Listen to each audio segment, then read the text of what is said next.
Hello, everyone, and welcome back to another episode of the Milsurp World Podcast.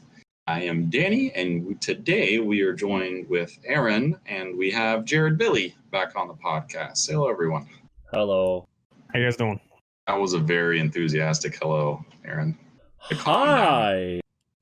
There we go. That sounded authentic. I hope so. So today is going to be the Rambly show. This is the one where we actually don't super have a topic today. This is just kind of just going to kind of shoot the breeze.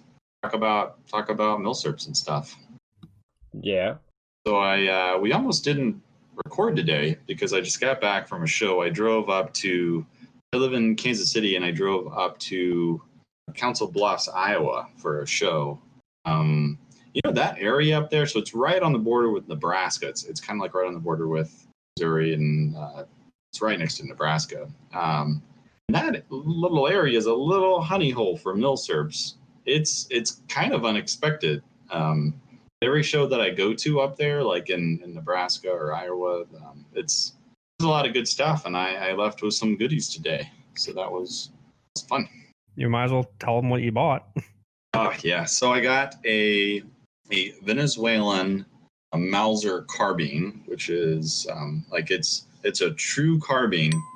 The gun was actually laying next to a Swedish M94 that had been messed with, but it's the same exact barrel length. So it's got about like a 17, 18-inch barrel on it. It's really short, really handy, and of course it is in God's caliber 7mm Mauser.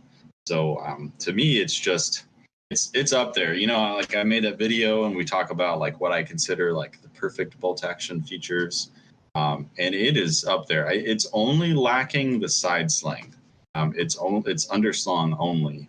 If it had a side sling, I would be absolutely completely in love and enamored with this thing. But c'est la vie. It is underslung. Still sweet. I love the large Venezuelan crest that's on the receiver. South American Mauser crests are really neat. I'm starting to get more and more into them, and I can really see how you kind of want to collect them all. Like you want to get all the different crests. There's a lot, and there's a lot between different models too. Yeah, and they definitely do vary, even just within the same country. There's variations of the crest. So it's a pretty deep rabbit hole. I was just talking to I've been talking to Don today about South American carbines, and I said something to him about maybe him coming on the show in the future, maybe us having a show about South American Mausers and the South American Mauser market. So that'll be something. That'd be a good idea. Yeah, that'd be really cool. There's definitely a lot of them. I mean, you definitely fill up a time slot with that. And so you want to talk about your purchase, Billy? Which one? The one Car 88. Yeah. So he sent me a bunch of pictures of what was going on at the show. At the perfect time, right? Yeah, at the perfect time. I was out on a motorcycle ride today. We were out for like 2-3 hours and stopped to get something to drink, come back outside, phone starts going off, and immediately I want that car 88. It was the first one I saw. I want it. It's like, hey, he's like, I'll buy it. Just pay me. I'm like, yep, send me it. So, and for anybody who is concerned, it'll go to his FFL, and then it'll go to, I have CNR, so it comes to me. Yeah. It's an antique anyway. It was made in 1890. It is an antique. So yeah. ATF, please go. It is. Yeah. It's complete. It is not even a firearm. It's just like legally, it is just a hunk of wood and steel. I forgot about that. There's no legal implications or anything to it. So if it wasn't, I wouldn't do that, because then that would be a straw purchase. Well, however, it would be going to my FFL, so it would be your FFL to my FFL. So it's really cool. Right. So this is, I don't know if I talked about this in a past podcast, but so that is still considered a straw purchase now, because there was even though in the law it doesn't say that, there was a case. So this cop who, with his like cop discount, like the blue, what do they Glock call it? The blue line discount. He bought a Glock using his police discount for his friend. And he bought it, he did the FFL transfer, and then he mailed it to his friend's FFL, and his friend did the transfer. He did everything completely legally. Everything was legal. forgot how, but like somehow, some police agency like caught wind of it, and they arrested him for this, for this straw purchase. They legaled it all the way up to the Supreme Court, and the Supreme Court decided that was a straw purchase.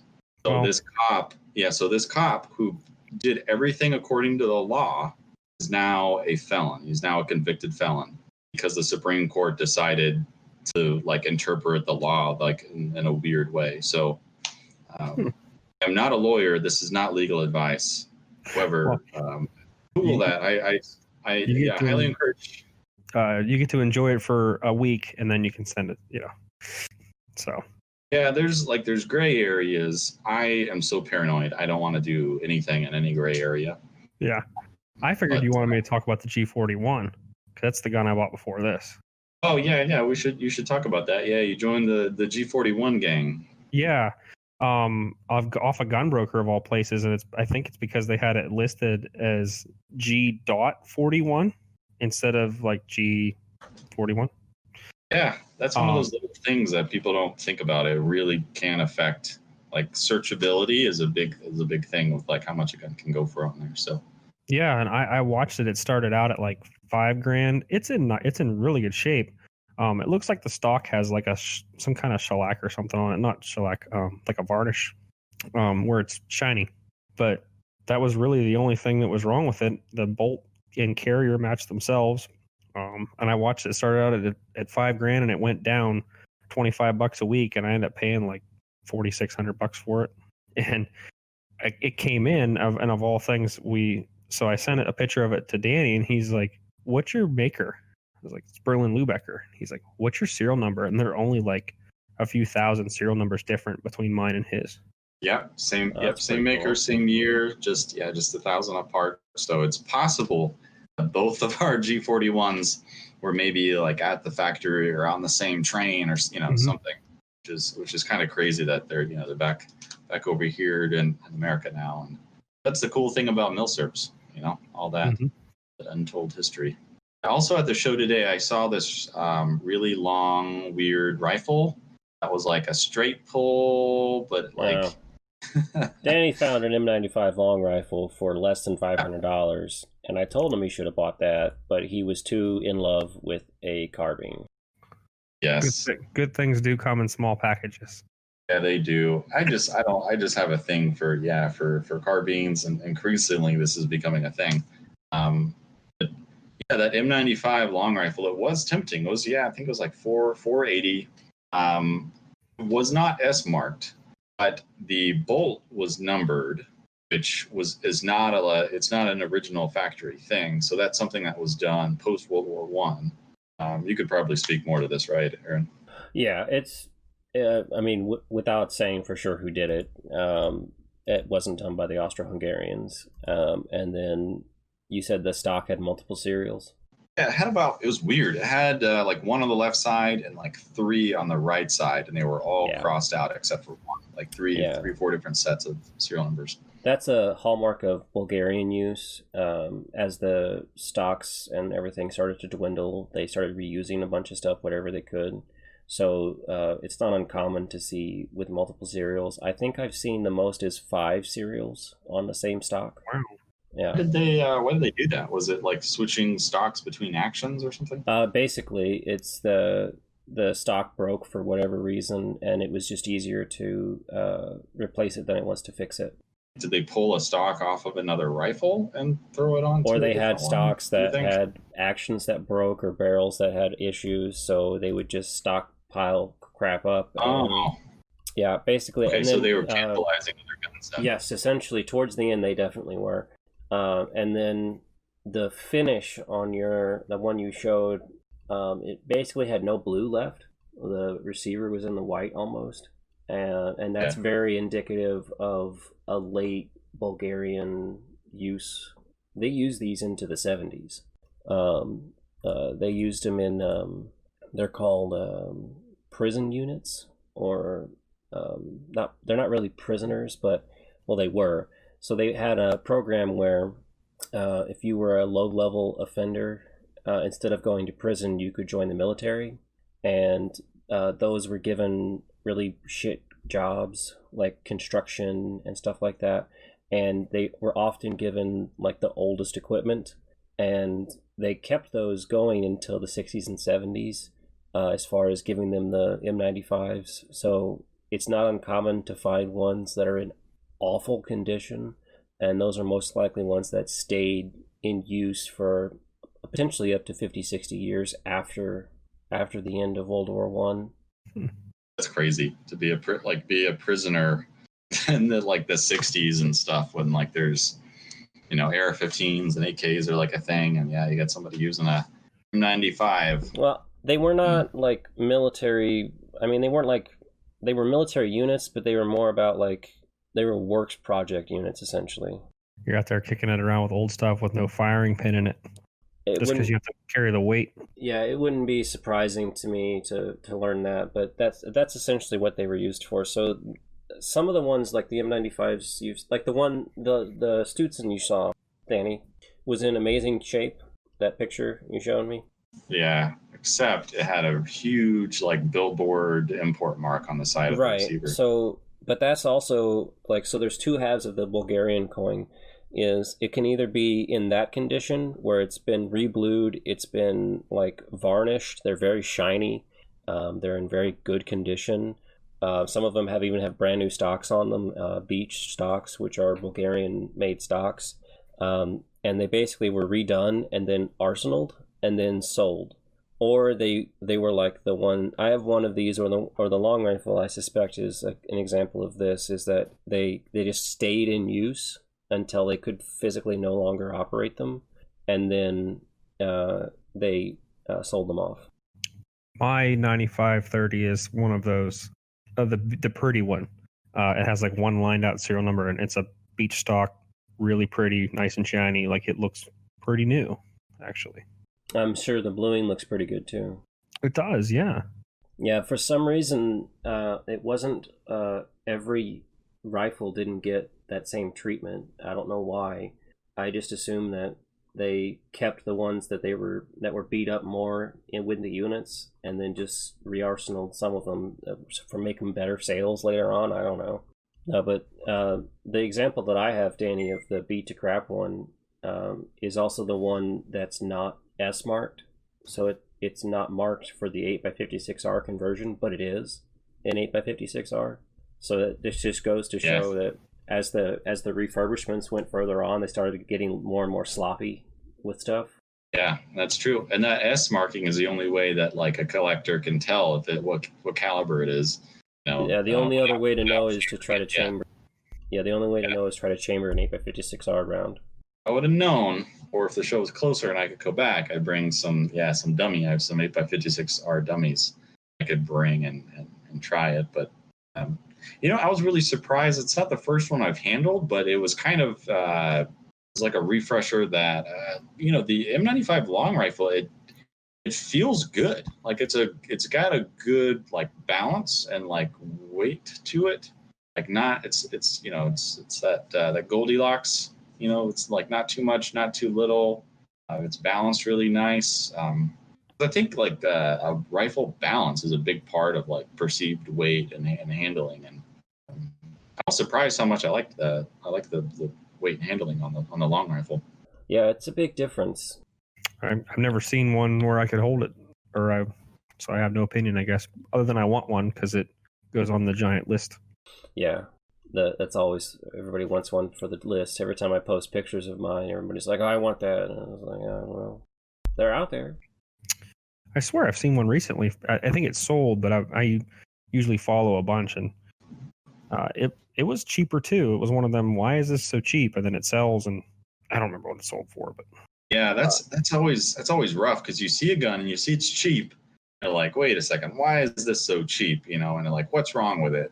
And boop, it'll sell. I guess there wasn't anything wrong with it. Actually, the Car 98 that I talked to you about, Danny, did not sell.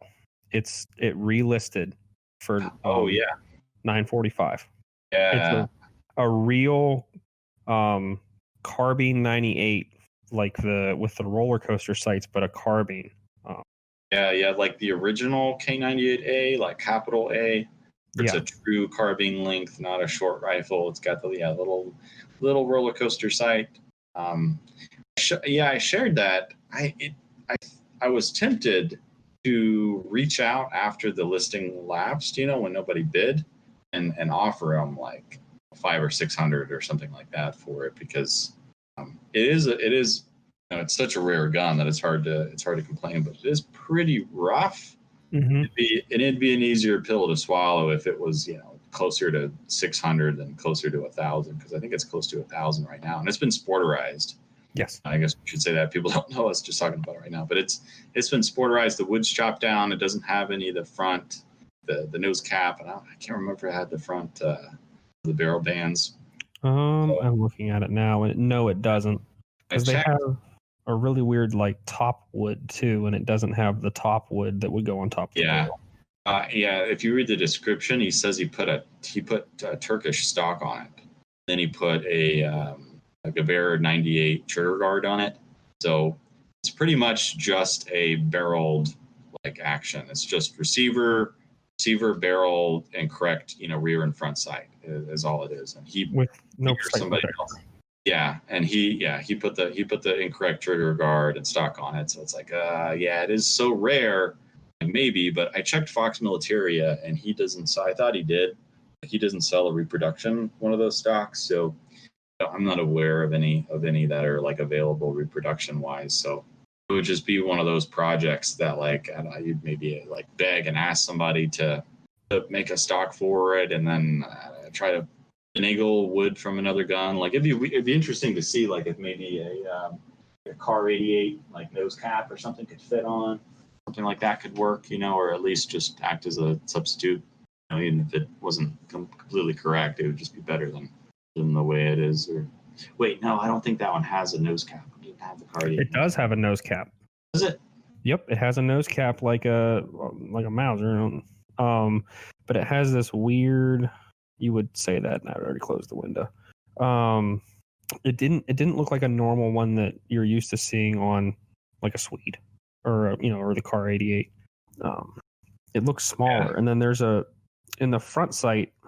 And I don't have the only thing I have of this is like an Argentine. I don't know if it's even held that way. There's a hole drilled through the front sight, and it looks like a screw would go through that to hold it on, the nose cap on.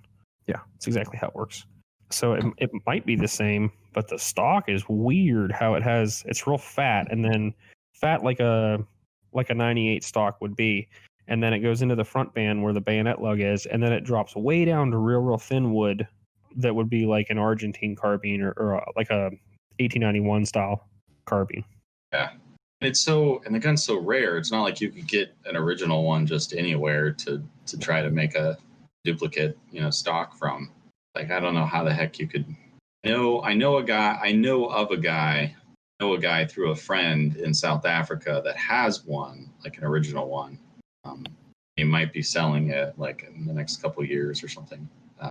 Like, I don't know of like that many like else. Like, I've never heard of them for sale or whatever. I think I Googled it, and one sold at auction for like 17,000. Mm-hmm. So, that's what the listing says is like a correct one. They have the picture of the one they have at the very end of it is actually the original one, which is where I was getting my looking from, and it said 17 grand.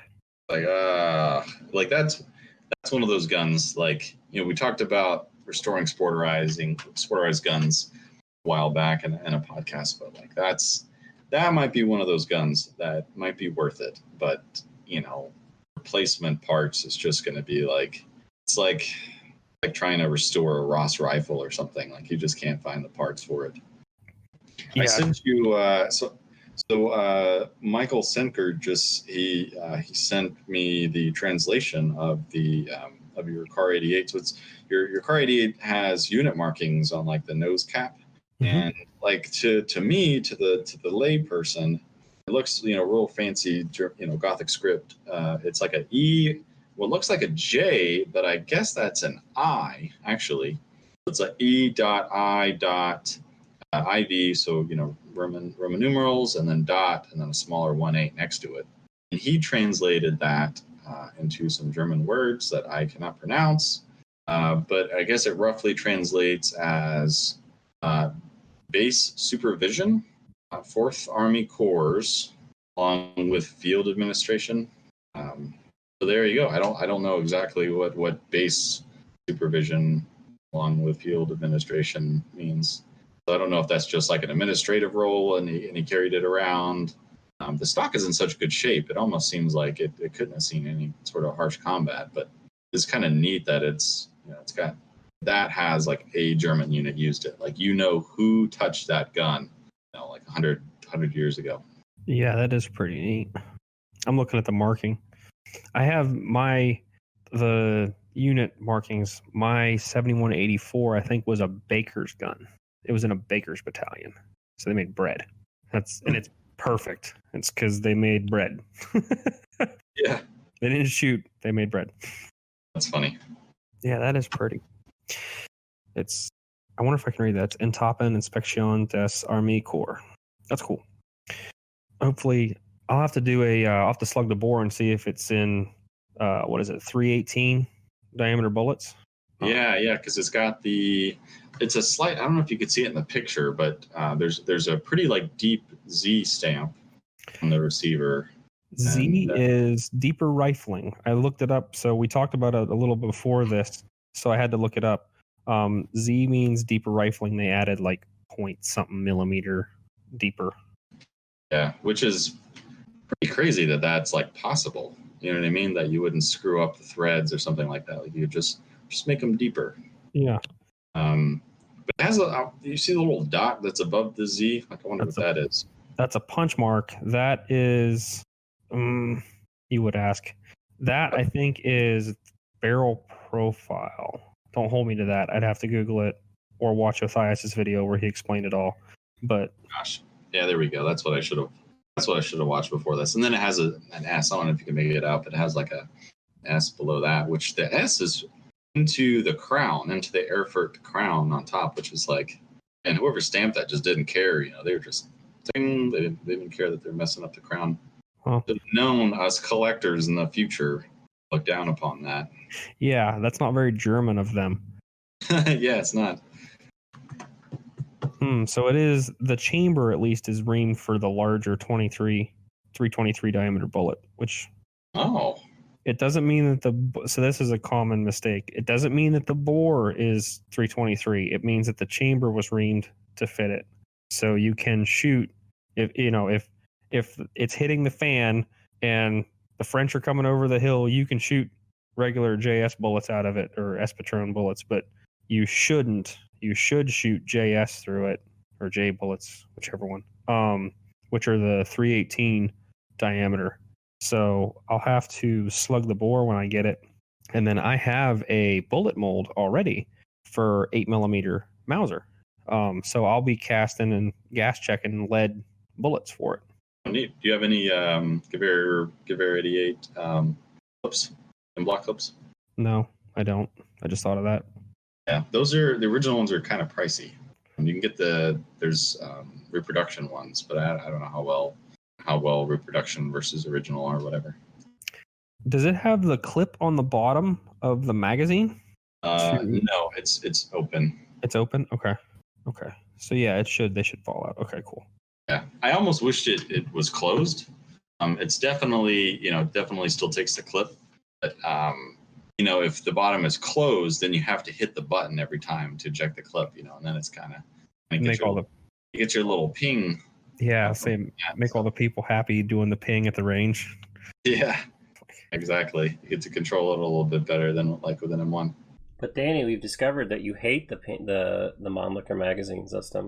You know what? America made it better. We took something that was like mediocre that nobody else really used.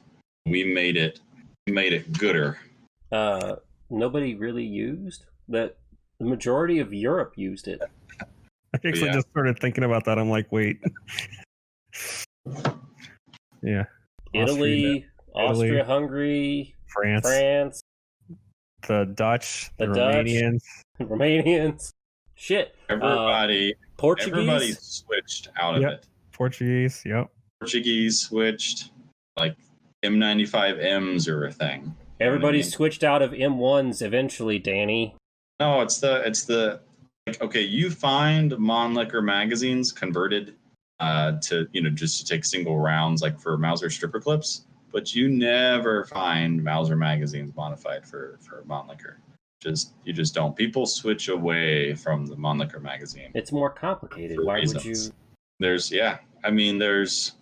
the big thing about it, Mannlicher magazine, it's pretty fast, and if it's bi-directional, it's even better. It's got issues, man. You saw my video. I edited out like a lot of malfunctions in that kick and carbine showdown video. Well, you said that with the Berthier though, right?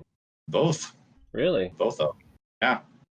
And I mentioned in the video that the clips were brand new because I didn't want anyone to blame like the clip. It's an old used clip. And it's like, no, it's brand new. This is the first time this clip has been used. It was pulled out of a box like ammo. The failures that I saw, the failures to feed in the video is the follower leaf spring. That leaf spring's worn out and it's not pushing up on the rounds far enough so that when you're engaging it, it's actually catching the bullet in the chamber, like right at the beginning of the chamber.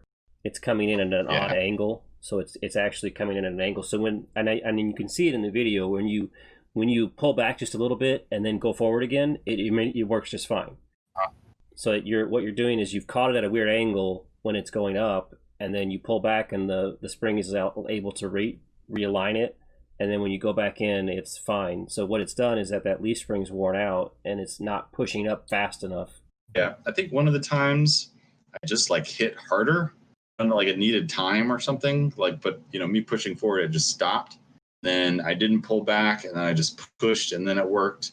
And the other time, I pulled back on it, and then it went forward, and it worked. I've done enough shooting with my M95s to tell you that's that leaf spring and the follower. Yeah, it's neat. I like the novelty of different magazines, and I always want examples of these, weird, cool magazines. So I like it because of that.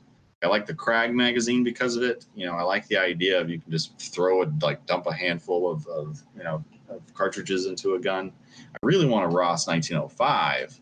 Then you can just, plop a literal handful into the top of the gun. I like that weird stuff, but you need a Mannlicher Schonauer. Yeah, with a rotator. You need a rotary magazine. Well, wait, aren't you getting one? Well, I'm getting a semi-automatic with they shoot. It said so many different ways. I don't quite know what it is. It's a helical magazine. It's a conical magazine. I thought it was rotary. Yeah. Well, I don't know if it's rotary because what is it? Is it the Greek or the Portuguese? The Greek one. Like Schonauer. I think that's rotary because you have something that's rotating on a central pivot. This one just kind of feeds in in a loop. So it's kind of like the Krag rifle is pretty much it's a single shot rifle that had a magazine adapted to it, pretty much. And that's why it's got such a large feed tray on top when you open up a Krag. And the Johnson is similar to that. The action is kind of one thing. It was meant to be magazine fed. Then they put he had to sort of do with what the military wanted, and so he rigged up a system, kind of like with the Krag. Don't they feed from stripper clips on the side? Yeah, but it's similar to the Krag. The Krag feeds from the side, and it kind of goes around in a loop, and then this one kind of does the same thing, except the loop is bigger. It's got 10 rounds. I've heard, I don't know if this is true, but I saw on a presentation where a guy was saying that he took inspiration from the Krag magazine design. I don't know if that's true, but I can kind of see that. It seems like Johnson rifle is a semi-automatic Krag, in my head for some reason. That's with an AR-15 bolt. Yeah, with an AR-15 bolt. So hopefully that's getting shipped. That's getting shipped from Idaho to me. So it took 14 days for a package of mine to get to Idaho. So we'll see how long that takes to get here. And hopefully it'll happen and it'll be in one piece. Back to the Greek magazine question. When was that adopted? The Mannlicher Schonauer Greek rifles. Early 1900s. I don't know why I'm thinking 1903 right now. That might be the Portuguese. The reason that I ask is it's not Milsurp, but It's 1903.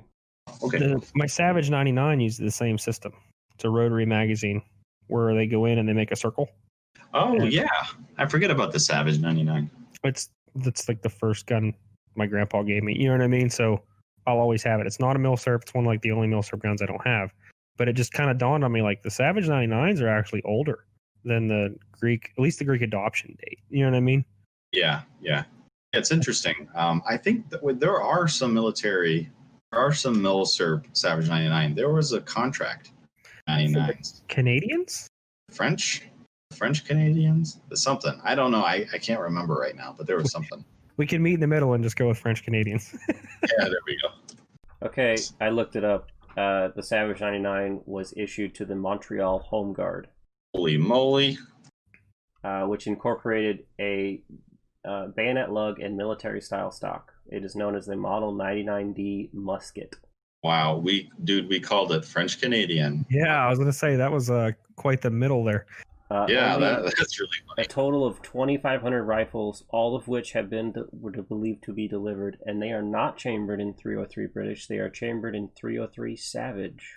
I have one casing for one of them. Like somebody gave me a whole bunch of brass, and there was one 303 Savage in it. It is a goofy looking casing. It says that guardsmen were responsible for purchasing their own rifles and had the option of having their names stamped onto the stock. It seems that also many chose to have their names engraved on the left side of the receiver, as most examples have names on them as well. Wow, it's pretty. I had to look it up because mine's a Model E, which is a carbine, which is even louder than the regular ones because it's got a bark to it. But this is cool with the little bayonet lug in the front. No, I want one. I didn't realize. Yeah, they're pretty neat, like a lever action. Keep an eye out for that. Yeah, it's a lever action, but you can use Spitzer bullets because it has that rotary magazine. Yeah, and it looks like a real military rifle. It doesn't look like a hunting rifle at all. I wonder if it smells like poutine. I love fries and gravy. I don't know. Dude, the best poutine I ever had was in Quebec, Quebec City. It's a digression from the Milsurp topic, it but is. that was a fun city. That was good. It was good food, good people.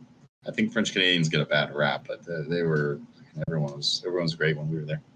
Well, this is saying, Danny, that the Johnson's considered a rotary magazine. Rotary, okay. I swear, like every video I see on it, people are calling it like a different name. Well, yeah, Johnson was quite the fellow, like with his inventions. Gosh, I forgot some of the stuff that Dan said about it, but he bought the Johnson rifle book. They go into some pretty like depth into like some really good detail and like the thoughts behind the rifle and everything. And I was like, wow, that's actually like very well thought out. Like it really was just, that the cliche too little too late, to beat the M1, but it could have. I mean, that rifle, 5 years earlier or so, that could have been our M1. It has a recoiling barrel, doesn't it? Like the barrel actually moves backwards. So they have a really light bayonet, so that way you can shoot it with the bayonet. Yeah, exactly.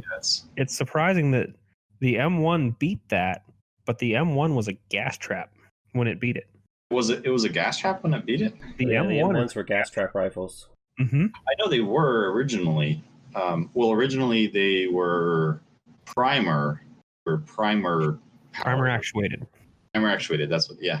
And then they were gas trap. They were just very opposed. It's kind of interesting, like it seemed like, I don't know if that was an American thing or American designers or whatever, or if that was early military thought was like, no, don't drill a hole in the barrel. That's dumb, And so everyone was trying these different methods of getting a semi-automatic to work without drilling a hole in the barrel. So you see that in the American system with the Garand, and then with the Johnson, right? Of not having a hole in the barrel. And then the Germans did the same thing with their G41 program. Like one of the things was like, yeah, no, you can't drill the hole in the barrel for the gas system.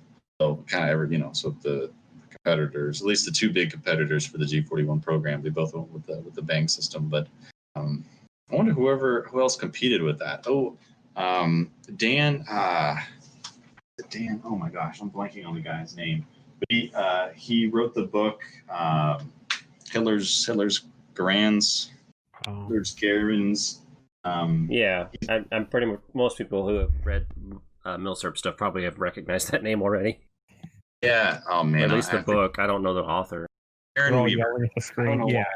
I was thinking Dan for some. It's Darren Weaver. I met him. I got him to sign one of his books. He wrote a really good book on like stitch guns.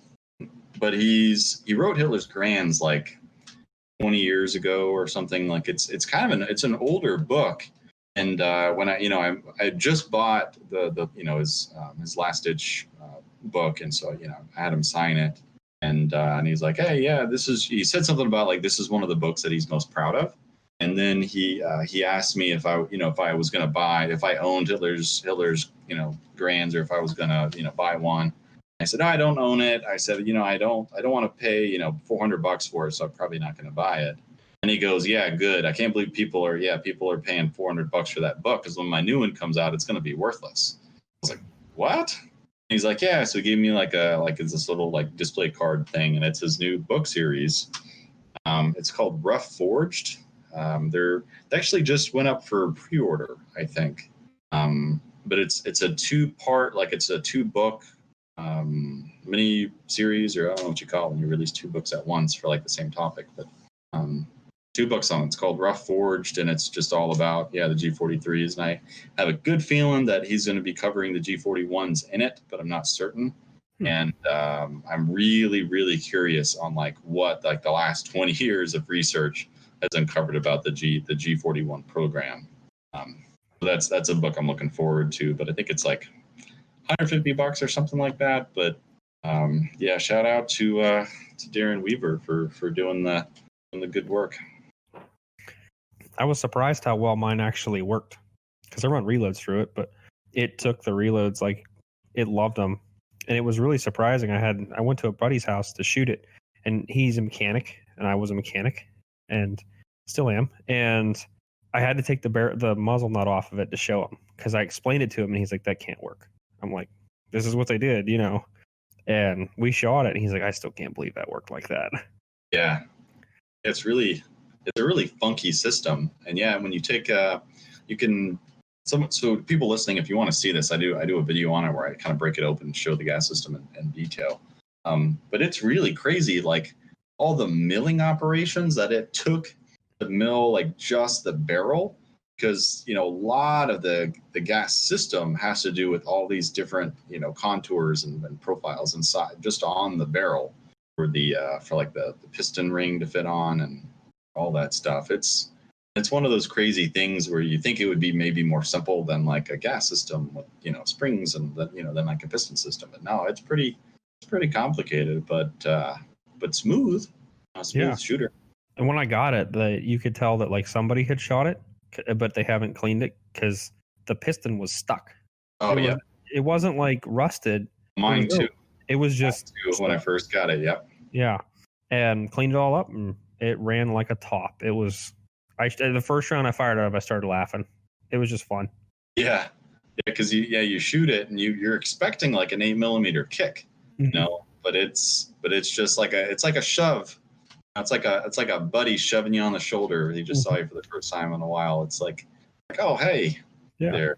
It's a good shooter, which is real confusing because what is it? Alex on TFB TV. He's the Milsurp guy on there, and in his video, he said something about like, oh, it's very harsh because of the bang system. And I was really like, what? Yeah, I watched that same thing because you get it and you have to go do all of the videos because it's neat. And he said that, and I'm like, okay, and I was kind of like expecting it, and I shot it, and I'm like, what? Like it was gravy, just stand up there and fire it away, and you could actually recover from it real well too. Like you didn't shoot and then your whole world disappeared. It's like you could just recover right to it and keep running it. That's an interesting way to saying it. Like your whole world just kind of goes fuzzy for a second, but it really does. Like certain guns, like when you shoot them, they're just like, like you lose like half a second and then you're like looking at a different spot kind of when you shoot. Yeah, but that one Mm-hmm. was just gentle. You could watch your sights. You could kind of watch the target. After I shot that in my video, I pulled my wife on camera, and she was expecting to shoot that day, and I pulled her on camera, and I was like, "Babe, shoot this! Like, I want people to see, that like even to a smaller person, like this doesn't kick bad." And Yeah, mine same thing. I put a few rounds through it. My buddy put a few rounds through it. I'm like, shoot this, and she's like, okay. She shot it. It's like it's fine, and then we shot 12 gauge right after that, and she was like, nope, 12 gauge is way worse. Like, so I mean, and we were shooting low brass, like bird shot, not I wouldn't hurt her, you know what I mean? yeah. So but she didn't mind shooting it at all, and she's finally starting to get into where she's shooting the larger guns. Like I kind of like started her off on like 6.5 Swede, but now she's doing 30-06 and 8mm. So but she didn't have a problem with it either, so I don't know. Yeah. We should talk about next. We should talk about why the K31 is better than the M95. Sure, Danny. It holds one more round. One more bullet. And weighs like 6 pounds more. It is heavy, but We it's had side this- slung. No, We had this discussion with Hamish, though, didn't we? it's a defense rifle. That's the reason it's different. It's heavier, but the barrel's like 8 inches longer. So, like if you made a K31 the same barrel length, if somebody bubbaed a K31 to M95 length, then we could see. But I wish somebody made reproduction, the Mauser style stripper clips, for the Swiss guns. Yeah, that would be so sweet. I would love one of them. The cardboard chargers are like, I think I got one for $10, and I got like a deal. Yeah, I think they're like between $10 and $20, something like that. And it's crazy because they weren't meant to be used over and over again for decades. So you can wear them out. So like the bottom, the part that holds the rounds in, are these little like tabs, and those can get worn out. Did I forgot what Northridge or something makes a reproduction. I don't know should we just call them Schmidt-Rubin type chargers or something like that? It's the SR chargers. It's the charger it's the cardboard charger. Everybody knows what you're talking about. Mm-hmm. Yeah. I wonder if they could 3D print them. They made a plastic reproduction of them. Like it's the same profile. It's all plastic, and the plastic's got like just enough. I was gonna say that's resin injected. And I don't know. That's resin injected and not about. 3D printed. When I watched your video on those, Danny. Aw, it's like those are the little plastic tabs on the bottom of those doesn't quite hold as well. Like that's the way you have to do it. Like they have to flex, like they have to bend in to hold the rounds, and then kind of come out to let it go. It's kind of like the US like 1903 stripper clips. Those have those little metal tabs on the end, and those wear out. On mine, I always just bend them in just a little bit. That way they don't fall out, but they don't get like, if you bend them all the way over, then will eventually stress fracture. But if you just do a little bit to where it holds them in, it seems to last. I mean, if you use them though. Yeah. I had, when I started out, I had one 1903 clip that I was running through my 1917 rifle. Eventually the tabs broke off from using it. So, and I don't think they use a spring. I don't think 1903 clips have a spring to hold them in there. Like I think it relied on the tabs. I'm sure. Because I haven't tried it, can you use a regular 98 Mauser stripper clip for like 03 or 1917? I don't know if I've tried. The casing's the same. Where they would slide into the actual clip, so they should fit. But I don't know if they would fit in the gun. Yeah. The rounds will fit in there, but it's the thing of them fitting in the clip fitting in the action. I haven't tried it. I should try that. I should get all my stripper clips out and see which one fits in what gun and stuff like that. But it's because there's a lot of people don't realize this, but there's 3 different Mauser stripper clips, 3 different styles. There's the early ones that went with the pre-93 stripper clips that went with all the 7.65 guns. And then there's the pre-93 or post-93 pre-98 stripper clips, and those typically just have like the two like little bumps, two little raised, I don't know what to call them, on the sides, and then protrusions. And then with the 98, then they came with the three bumps on each side. So you'd almost have to try like with each one on everything. I would think the 98 clip would work for 7.65, 7mm, and actually 7.7 Jap, because they all you can use the same case to make them, because that's what I do, because I don't want to buy expensive brass, so I just use like 270. But so the case will fit on the stripper clip, but I'd have to go downstairs and actually get like 4 guns out and try to put the stripper clip on it and see if it worked. But it's actually a thought for later. Yeah, it'd be like an interesting like chart or something to make, like all the cross compatibility of the different like stripper clips. Because somebody commented on one of my videos lately, and he said something like, "Hey, I just bought a 98K and 8mm Mauser ammo that came on clips, but the clips don't work. Why?" It's like, well, it sounds like it doesn't. Sounds like it's clips for the wrong gun, man. Mm-hmm. But yeah, what's really neat is that the Mauser clip is so good that it is still used to this day in 5.56 rounds in the bandoliers. So like I don't know if maybe people don't know, but like there's these little cloth bandoliers that have little sections in them, little partitions. I drank way too much bourbon. And each section holds 30 rounds on stripper clips. So like the thing is, you would get these bandoliers, and then it's got a spoon. Each pack has a spoon, so you put the spoon on your 30-round mag, and then you take your 5.56 and on the stripper clips, and you feed it in. So essentially, you're loading your AR-15 magazines like the same way, kind of like that you would load like a Mauser magazine. And then after you load your magazines, you can like throw away all like the clips and stuff, and then put the magazines themselves into the little cloth bandolier, and then sling that like over your shoulder or whatever. So I've seen those clips for sale. Like guys at gun shows will have 10 for $1 or something, because they're normally just pop the rounds in the mag, but they definitely still make them. Yeah. And it's a neat thing to know that the U.S. military still uses Mauser style stripper clips for 5.56 loading. Because it's because they're cheap. Yeah, they're cheap. They're good design. Cheap. I don't know how easy they are, but to make. That's something a lot of people I think take for granted. The M1 clip, the M1 Garand loading clip, but that must have been a nightmare to develop, because that was kind of from scratch. Like Aaron, did Mannlicher have a lot of dual or double stack clip designs? Actually, not that I'm aware of. As far as I know, I don't really know where Garand pulled that out of, why he didn't just use a single stack. It's great because it's for one, it's really easy to load, because a single round can fit, between it.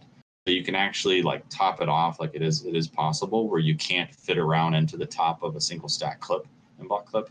So that's really cool. But also, you double your capacity. So single stack M1 would have to, kind of like the Johnson, right? If it holds 10 rounds, you load 2 5-round magazines. And the problem is, you see this with the Swiss moving away from the 12-round magazine to the 6, that whenever you're reloading, your reload speed defaults not to the magazine size, but to the clip size. So the Swiss found that their overall fire rate wasn't increased from the 12-round magazine because they were loading 6-round clips. So they just switched down to the 6, because there's a lot of benefits of having a more compact magazine that doesn't protrude as far out of an action. And probably the retort that a lot of people are thinking, hearing about that, is the Lee Enfield. But the thing is, if you were reloading under stress, right? So imagine you're in combat and you really need to shoot somebody, but your Lee Enfield is dry, right? So you're going to reload, you're gonna just reload one clip. Reload, get those 5 rounds in there, chamber a round, and then start shooting again, because you need to start shooting again as fast as possible. So maybe guys weren't trained to do that, but if you take the time and you stop and loading 2 5-round clips still takes a good amount of time. So clip size, I think, has to match magazine size. So it comes to a lot of these like single stack clips to double stack, or like lower capacity clips to the higher capacity magazines, just quite match up. I don't know if that was a weird digression or not. Well, I swear, because Rob on British Muzzleloaders, I swear he did that. He was shooting one of those drills or challenge or like the qualifications, and he was loading 1 5-er at a time for that. Or he talked about it, at least when he was doing it. Yeah, I wish we could have got around to asking Rob that when he was on the podcast. That would have been a good question. So, Danny, real fast, can you hear me? Yes, I can. I'm going through my book of Mannlicher patents, Danny, and I don't see anything where he's doing double stacks, but he did damn near everything else, especially at the beginning. Didn't he have like a gravity feed? He had a gravity feed. He had a clip fed, like a detachable magazine rifle in like 1883. He had a Model 87, which was a straight pull rifle, which had like a revolver magazine. It was stripper clip fed, and it was basically like a revolver cylinder in where the magazine would be. I cannot wrap my brain around that. One of his earliest patents is it's actually a tube fed, but it's in the buttstock. Oh, like a Spencer. Yeah, and it had like multiple tubes in the buttstock, and one of them they designed for Germany had 20 rounds that were basically in the buttstock. He does not get enough credit for cool stuff. Like, he invented a lot of stuff. I don't get it. I don't know why he's not more of a household name. He was attached to an empire that's dead. Yeah, he didn't have his own company. Yeah. He wasn't out to make money like Mauser was. Mauser wasn't a nationalist, or he might have been, but he wasn't like, he was a businessman. So he tried to get his name out as much as possible, and Mannlicher was more of a guy that worked for the military, essentially. And yeah, it'd have been really cool to see some of the Mannlicher, semi-automatic designs got a little bit more widespread or used. What year did he die? I want to say like early 1900s. I swear it's like 1904 or 1905, because the 1905 Mannlicher pistol, I don't think he was around when it was adopted by Argentina. Yeah, I bet that's why. 1904. I was right. Yeah, I think that those early 1900s, the first decade or two, was kind of pivotal for semi-automatic development. So I think you really had to be alive around then for some reason, because Mauser was doing a lot of stuff around like 1904, I think, with semi-automatics and stuff like that. So Garand started in like the early 20s. Did you ever see a clip for the Pedersen rifle, the one that competed against him? They look similar. Yeah, yeah.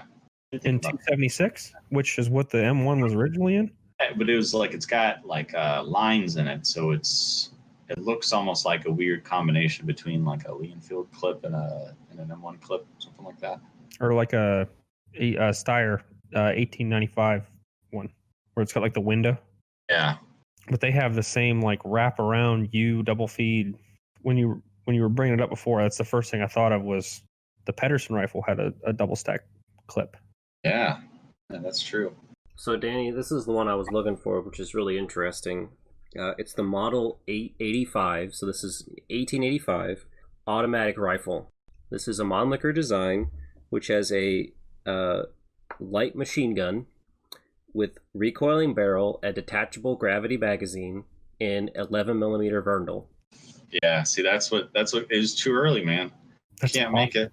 It's basically what it is. It was too early, and they blame issues with the ammunition, and it's black powder. What's the locking mechanism? Is it tilt bolt, rotating bolt? Give me a second here. What's another one? Toggle link. So I kind of think with arms development, like semi-automatic arms production, it couldn't it was played around with for smokeless, but when smokeless came around, in my mind I think of like the early or the late 1880s and the 1890s as kind of being like this rush to like just perfect bolt actions. It's not even like bolt actions were that great, in the late 1880s. So there was so much that was going into perfecting bolt actions. And then kind of, by like 1900, it's kind of like everyone kind of had bolt actions figured out, for the most part, like smokeless actions. Then after 1900 is when, it's like, okay, well, what's the next thing? Okay, semi-automatics. And that's when that came around. So basically, yeah, I mean, he was too basically, it says this action works in the same principle as the Johnson rifle, actually. Oh. So it's a very similar, this idea he had for this light machine gun was a very similar idea for what eventually became like the way the Johnson operates. It's also very similar to the way Browning designed his 30 caliber and 50 caliber machine guns. They just reverse the way the bolt moves, but it's exactly the same principles, basically. Okay, so recoil operated rotating bolt. Interesting. Lugs at the rear for black powder fouling. Yeah. Oh. Yeah, it looks like it based on these diagrams. These diagrams are kind of crap. This book is interesting, but it's not that great. Wow, that's really forward thinking. Yeah. I remember the first time I took a picture of my 1886 and I sent it to somebody, and they're like, that's not an original stock. And I go, what are you talking about? Yes, it is. He's like, there's no way. It's got a finger groove and a semi-pistol grip. I'm like, yeah, Mannlicher was ahead of his time, I guess. Yeah. I don't know. Yeah, I don't know why that didn't catch on earlier, man. Semi-pistol grips are just so underrated on rifles, man. I don't know, but I mean, even Mauser didn't do semi-pistol grips until much later on. The Swedes are all straight stocks, aren't they? Yeah, but like there's a difference between what Mauser himself wanted and what his customers wanted. That's a good point. That's a good point. He could have, he had his, what are they like? Shoot, what are they called? Mike knows. Mike has one. It's like the salesman's rifle. Like they have like the newest model. It's got all the fancy bells and whistles, and they like bring that around and like, hey, look at this. Look what our new stuff does. Like a dealer sample. Yeah, something like that. So they're like, hey, check out our new 1893 action. Ain't this swell? And then like that one could have a semi-pistol grip on it. But then they're like, hey, cool, yeah, but just, no semi-pistol grip. And we'll take that. The customer is always right. Yeah, that's true. But I tried to talk about like the semi-pistol grip in my own video. It's hard to like to say like exactly why it's uncomfortable, but because I've heard a couple people say like they prefer the straight wrist, but all about this like the grip angle, like your wrist, like your wrist does not want to turn that way. You know what I mean? Like for a straight wrist stock, and especially your wrist turn that way and you keep your elbow tucked down. Like it's not terrible if you chicken wing it, your elbow sticking straight out, grabbing a straight wrist stock. And then it's, then a lot of your like gripping of the rifle and pulling it back comes from just like you're like your thumb, like you're actually gripping the stock instead of just kind of like, your hand kind of hooking on that semi-pistol grip and pulling it back with that. Just, that's nice. That's why it's like one of my go-to features. I think it kind of depends because some of them, like I have a 2830 and it's actually pretty comfortable to shoot standing, but I like them both. I guess I can shoot both and not really. I never noticed it, so I know a lot of people they are for it or against it, and I never really notice it. You're on the fence. Yeah, I'm on the fence. Yeah. Although I do like the Vetterli's metal semi-pistol grip. Oh yeah, those are neat. Yeah. A couple rifles did those. The Verndls did that with their Jaegers. The Mauser 71s did that with their Jaegers. And then the very early Mosins had a little like metal like semi-pistol grip kind of thing going on.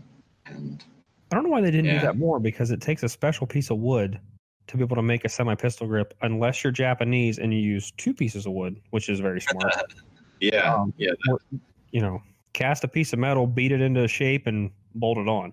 Yeah, I don't know why more people didn't do the 2-piece dovetailed stock of the way the Japanese did it. That's a really, maybe it's just extra steps or something, and maybe the Germans didn't have to because they went with laminated wood versus hardwood, so it wasn't as big of a thing. But I've heard people at gun shows. Like I remember I was standing next to a vendor that had a bunch of like Type 99s and stuff, and some guy like pointed to a gun, and he like pointed specifically to the big line on the stock, and he goes, shame, like that. And I was like, that's a thing. I was like, that's on purpose. It's a 2-piece stock, so the grain, kind of. It's like, like you had no idea. I have seen them separate before, though. Like I've seen a table full of 99s, and then there'll be like one with like a 1/4-inch gap. Yep. My Type I have a Type I, which is the Carcano that was ordered by the Japanese. And I took the butt plate off, and with the butt plate off, you can see this, because on the side you can see this crack, but that originates from the dovetail. So where the top dovetail piece, because you have like a male and female like dovetail, then like the female piece, it's really thin on the side, and that's exactly where it split on the side, is right where those 2 stocks join it. So like, yeah, you do kind of weaken the overall butt plate to, strength, but the trade-off is you have a stronger toe, stock toe. So I don't know. And when you don't have a lot of good wood. So that's the difference. Yeah, but it's kind of like... That's probably why it never happened, Danny, is because they were never forced to have to figure that out.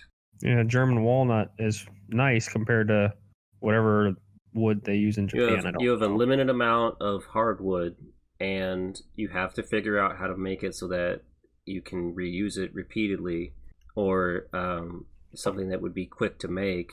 So innovation was forced out of desperation. Have you ever had a rifle that the toe blew out on? No.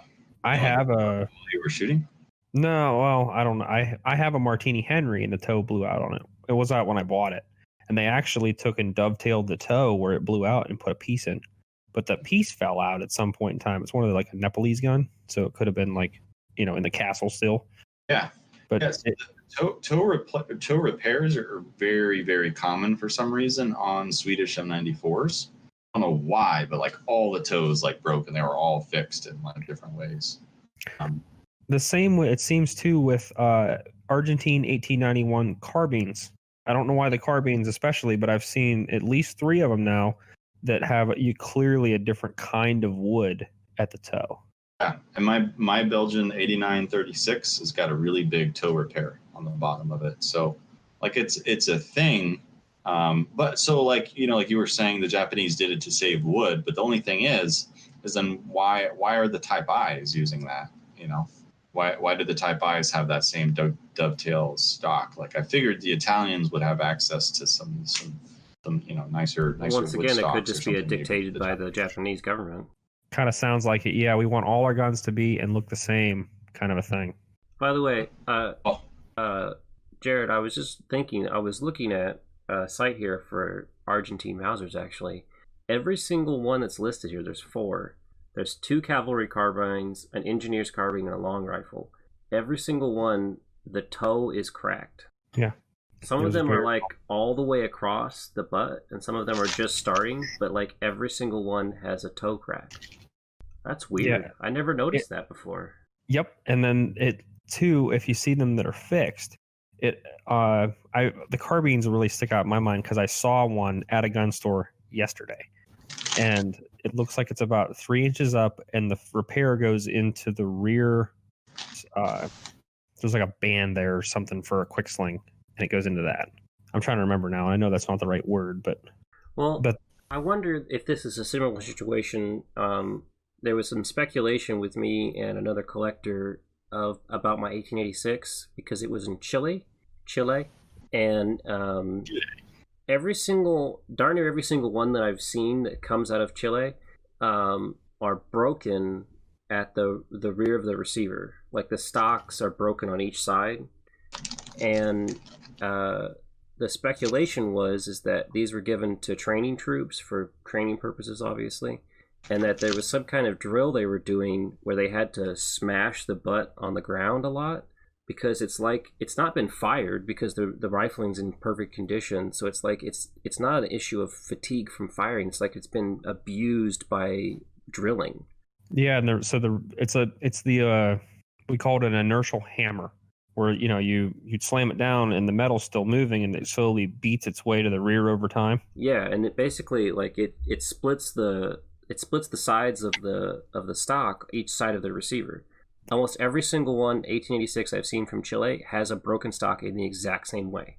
It's the same. It sounds the same as if you shoot a Dutch Beaumont with smokeless, different recoil, like pulses. So it's the same. It blows the action back, and it'll blow the stock out in the same way. So I'll bet you're right. I'll bet they hold the stock and this obviously the stock and the barrel aren't tied together. They hit it on the ground. The action in the barrel weigh however much. So over time it beats itself until it breaks. I believe that. That was a theory as to why the 1886s were that way. But to see 4 different examples of an Argentine Mauser, and they're all different years. Like one of these is a DWM. 2 of these are Ludwig Loh, 1891, 1892, 1897, 1898. They're all broken. Mm-hmm. That's interesting. Yeah. I think my engineer's carbine might have the same repair too. I haven't looked at it in a while, but I think it has the same, and you can usually tell because it's like they used walnut for the regular stock and then they use like beech to fix it. Like you can see it from a mile away. Well, these aren't fixed. These are just broken. Oh, they're broke. Oh, the ones that are repaired, you can. I was at a store. I was at a store yesterday, and you picked it up. And I'm like, this has the same repair that the last 4, a couple that I've seen have. So they must be do something that makes them break. Yeah. Like I said with the Swede M94s, they have the same stock profiles and everything as like the 38s and the 96s, but it's only the 94 stocks that I see broken in the exact same way, and this pretty like gnarly like repair in the exact same way. Like there has to be some like particular usage or something. It's a weird thing. Hearing about the Chilean 1886.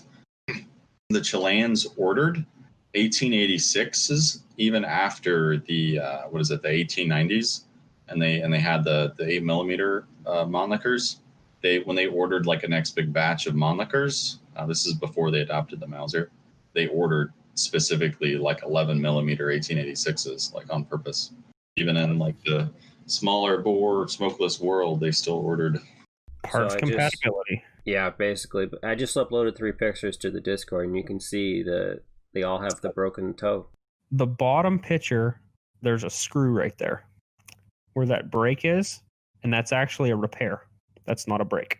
Because you can see it come forward. The grain is in a different direction. You can see it. Yep, and there's a cutback at about, if it was a clock, it'd be about 7 o'clock. Yeah, you can see it. Now that you mention it, yeah. That's too clean of a cut to be a snap.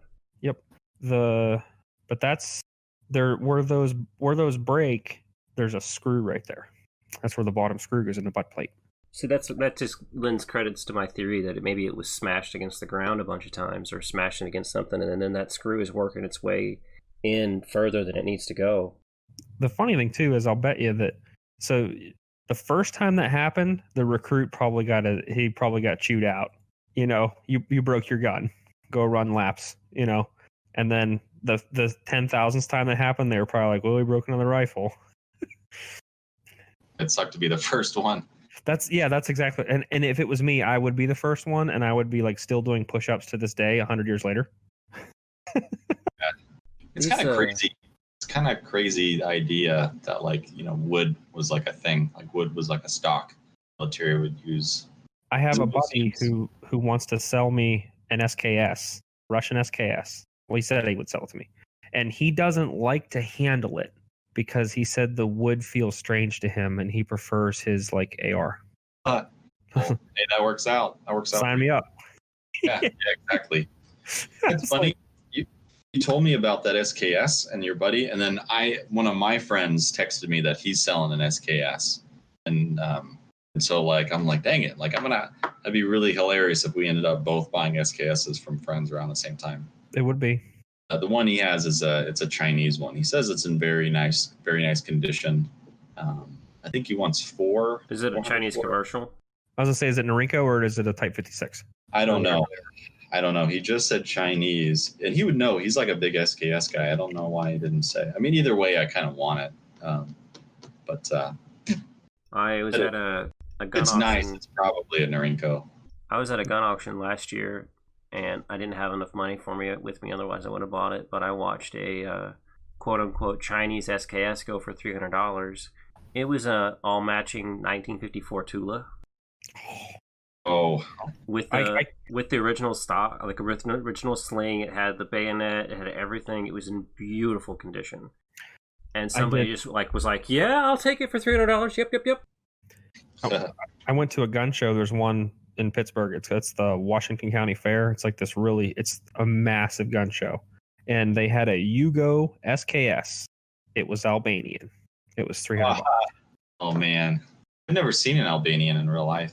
It had the goofy, like, it didn't have the round charging knob. It had the it looks like a trigger or something, or kind of looks like an AK. Yeah. And I walked by and I'm like, that's Albanian, and it didn't dawn on me to buy it until like I went home and looked it up, and I'm like, oh man. No, I made a horrible mistake here. Oh. But yeah, there was a big tag on it. Yugo. Shoot. Yeah. Well, I mean, people have heard this story too, but I bought the FAL that I sold to Sam, Danny, was listed at the auction as a 308 sporting rifle. Yeah. And I was just like, what? Misleading or mistitled stuff, man. It's just knowledge, like it's. Here is the more philosophical question, right? Because say if you were there and you knew that was Albanian and you wanted to buy it, it's not unfair to just, okay, I'll take this.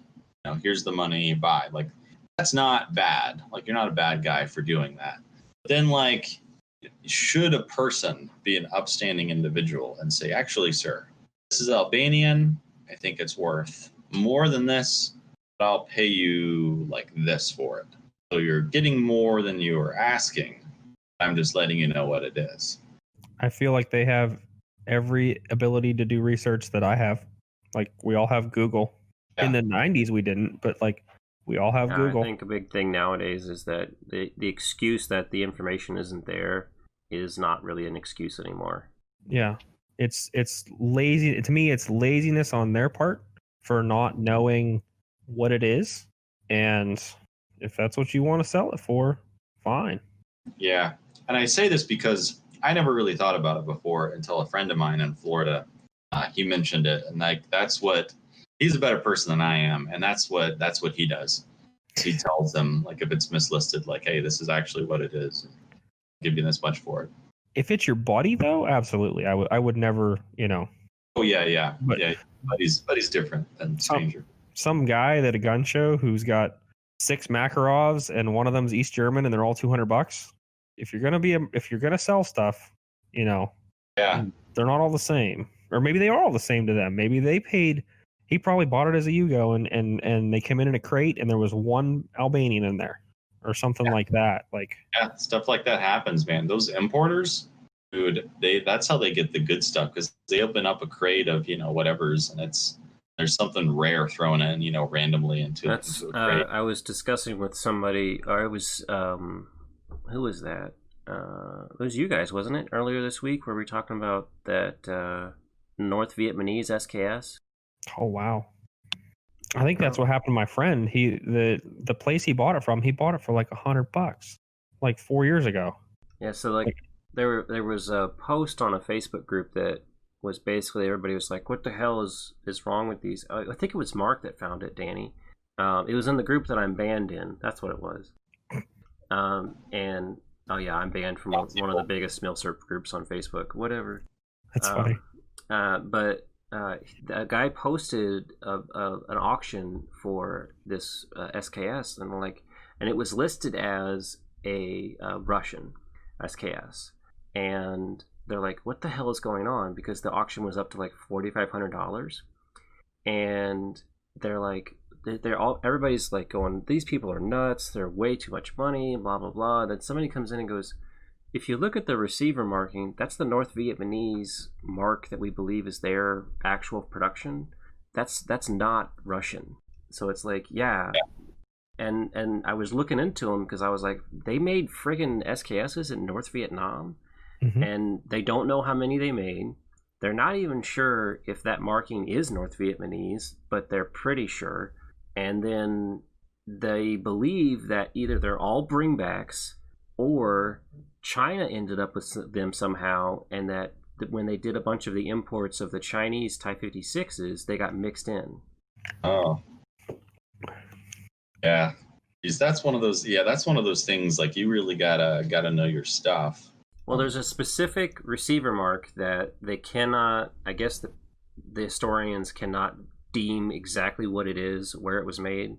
And I think it's a triangle with a 1 in it, or a star with a 1 in it. I think it's a star with a 1 in it. And they believe that's North Vietnam. But it's not Chinese, because they haven't seen any other Chinese markings anywhere else. So it's like that we don't know where this is, but we're pretty sure it's this. Yeah. That's one of those things, like just one little tiny mark on an otherwise unremarkable gun can mean something crazy. But, so here's the thing now is, so like that gun's, if it's not listed as North Vietnamese and it gets a crazy, price just being listed as a Russian one, now like people are going to maybe see that, or they'll see just a sold listing for a Russian gun that went that high.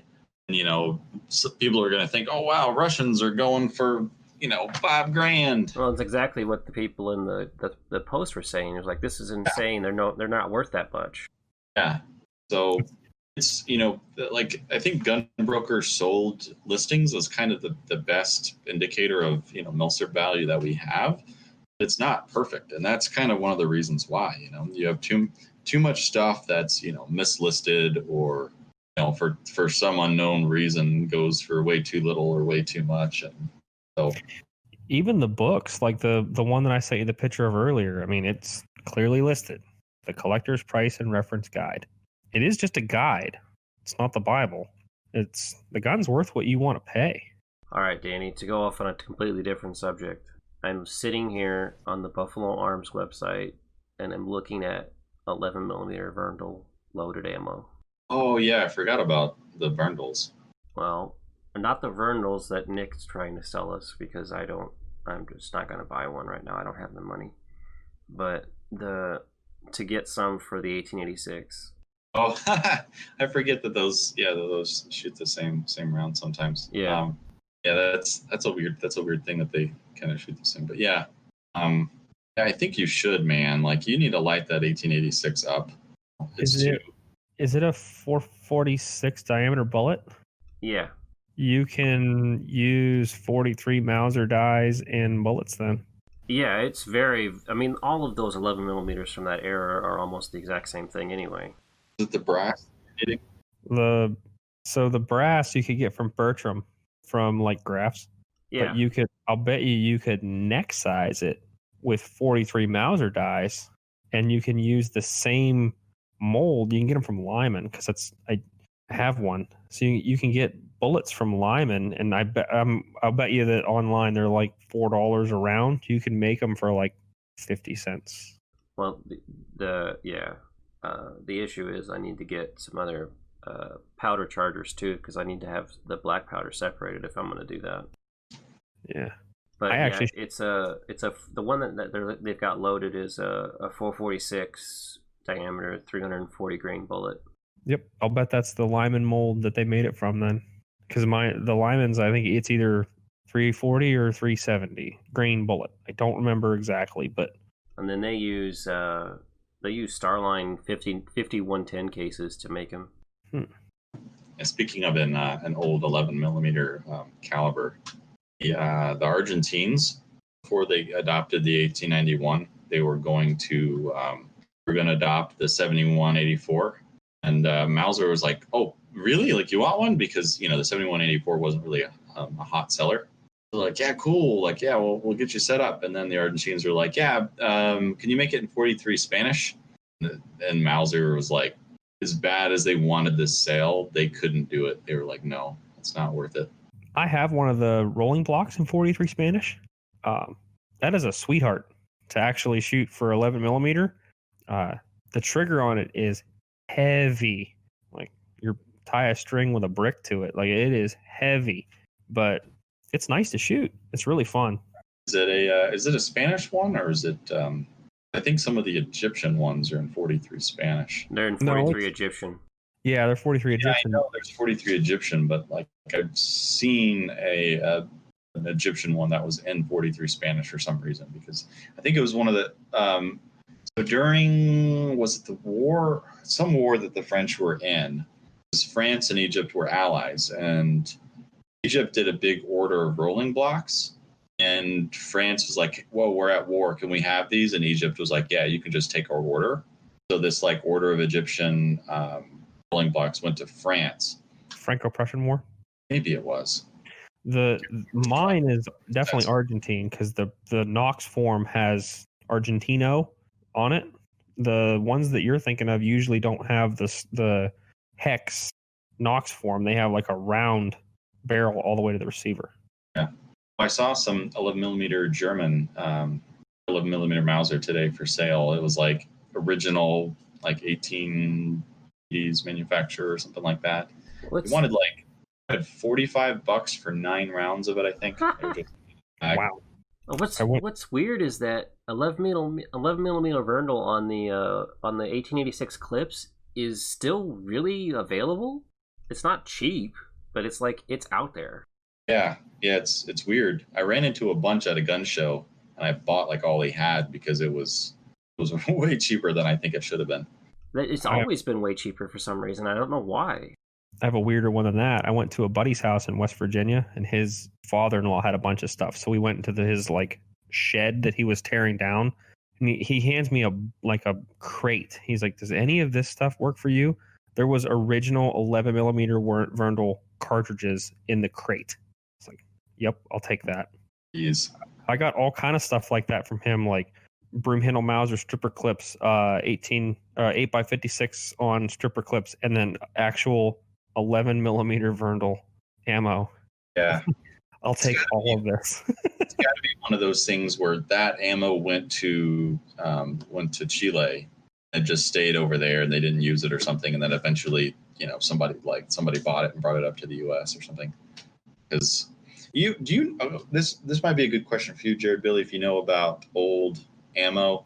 But I've heard that black powder, as it sits, like the longer it sits, like for 100 years or whatever, that it actually becomes stronger. More explosive. Oh, the Hotter. Okay. Words for that. The burn rate becomes different, so your pressure spike is different. Something like that, yeah. Because I was trying to talk Aaron into shooting some, because I was like, it's not. There's no way that it's worse. Like if anything else, it's like it's going to be duds, or it's going to be like half the powder is going to have gotten like humid, and it's going to be lighter loads. So actually, nothing else. So black powder actually, as it deteriorates, becomes less powerful. I would think so too, because the chemical structure would be breaking down. Yeah, it's essentially it does deteriorate with time, moisture, and heat, but it becomes less powerful, not more. So if that's the case, why the heck wouldn't you shoot some original 11 millimeter Verndl out of your 1886, man? Because if one round is $9, yeah, and if one round is $9 and the primer's not hit, and you hit the primer to an ammunition collector, it cuts the value by a buttload. I mean, value aside, but what are we facing? Like damage to the rifle or what? I guess it would depend on which rifle. Some it probably wouldn't care, depending on what your receiver's made of and how thick it is. But what Aaron said, case failures, like if you have a split case and a K98K, what do you care? You don't, because the action is it's bulletproof. But if you shoot it out of like a rolling block or a Mannlicher, you're going to get gas in your face. And I've had cases split on a Mosin, and I got gas in my face, and it sucks. I think what you're thinking of, and I'm going to be referencing Matthias, but ethyl acetate in first generation smokeless powder, because it changes the chemical compound of the powder, and it'll change the burn rate. So as like I kind of do engineering for work. So once you change what is known, you now go into the unknown. And when you're in the unknown, all kind of wacky things happen. So what we should do is set up Aaron's 1886 and like a vise, and then shoot some 11 millimeter through it. I would put a string. Yeah, or put like your buddy and you don't care about in front of it, so like you can hold the gun. No, we need to find some annoying person. Here, shoot this. I would bet it actually wouldn't fire, and I bet it wouldn't fire. Like if you shake the round, you can't do that with black powder because you can't have an airspace in a black powder cartridge. Yeah. So most black powder cartridges, the bullet is actually seated directly into the powder or on some kind of a filler, depending on which cartridge it is. Like the Martini cartridges are even wackier, but so you're not going to be able to shake the cartridge to see if the powder is loose. Yeah, and then the primer is probably not going to fire. Yep, bet. That was my next thing. Was going to be the seal around the primer in the back of the casing. If it gets water in it, it's a dud. And that you can look at your 7.65 Argentine surplus there, Danny. Yeah, any South American. Nightmare. I have Ecuadorian 8mm. Same thing. Yeah, I'm. I cut out a lot of it out of the Kick and Carbine Showdown, but I had so many duds, and I mean it was just, I would try on each round 2 or 3 times before just saying, all right, this is a dud, and just kind of throwing it away. I should have told you on the ride home, because you called me that day. Do not throw those bullets away, because true Argentine bullets are 313 diameter, and you can't buy them anymore. You can buy 311s and 312s, but if you actually want to shoot real bullets out of your Argentines and have them work, you need to pull the bullets from surplus ammo and use those as projectiles because they're the right diameter. Yeah, no, I kept them. That's the whole reason we bought Danny, me, and Sam went in together on, I don't remember how many rounds it was, like 400 or 500, Danny? Something like that. It was a lot. It was a big box it was just garbage, 7.65 Argentine, and it was like FMAP, FMMAPP, like 1945, 1946 era, and it's garbage. It looked awful. Some of it was cleaned up though, right? I tumbled them in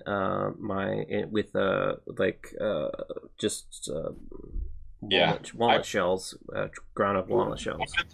I went through my ammo trying to find 7.65, and I brought some of this newer stuff that I paid 50 cents a round for at a gun show. That it all looked very clean, and I was like, okay, this might be good. So, but I brought a few rounds of it.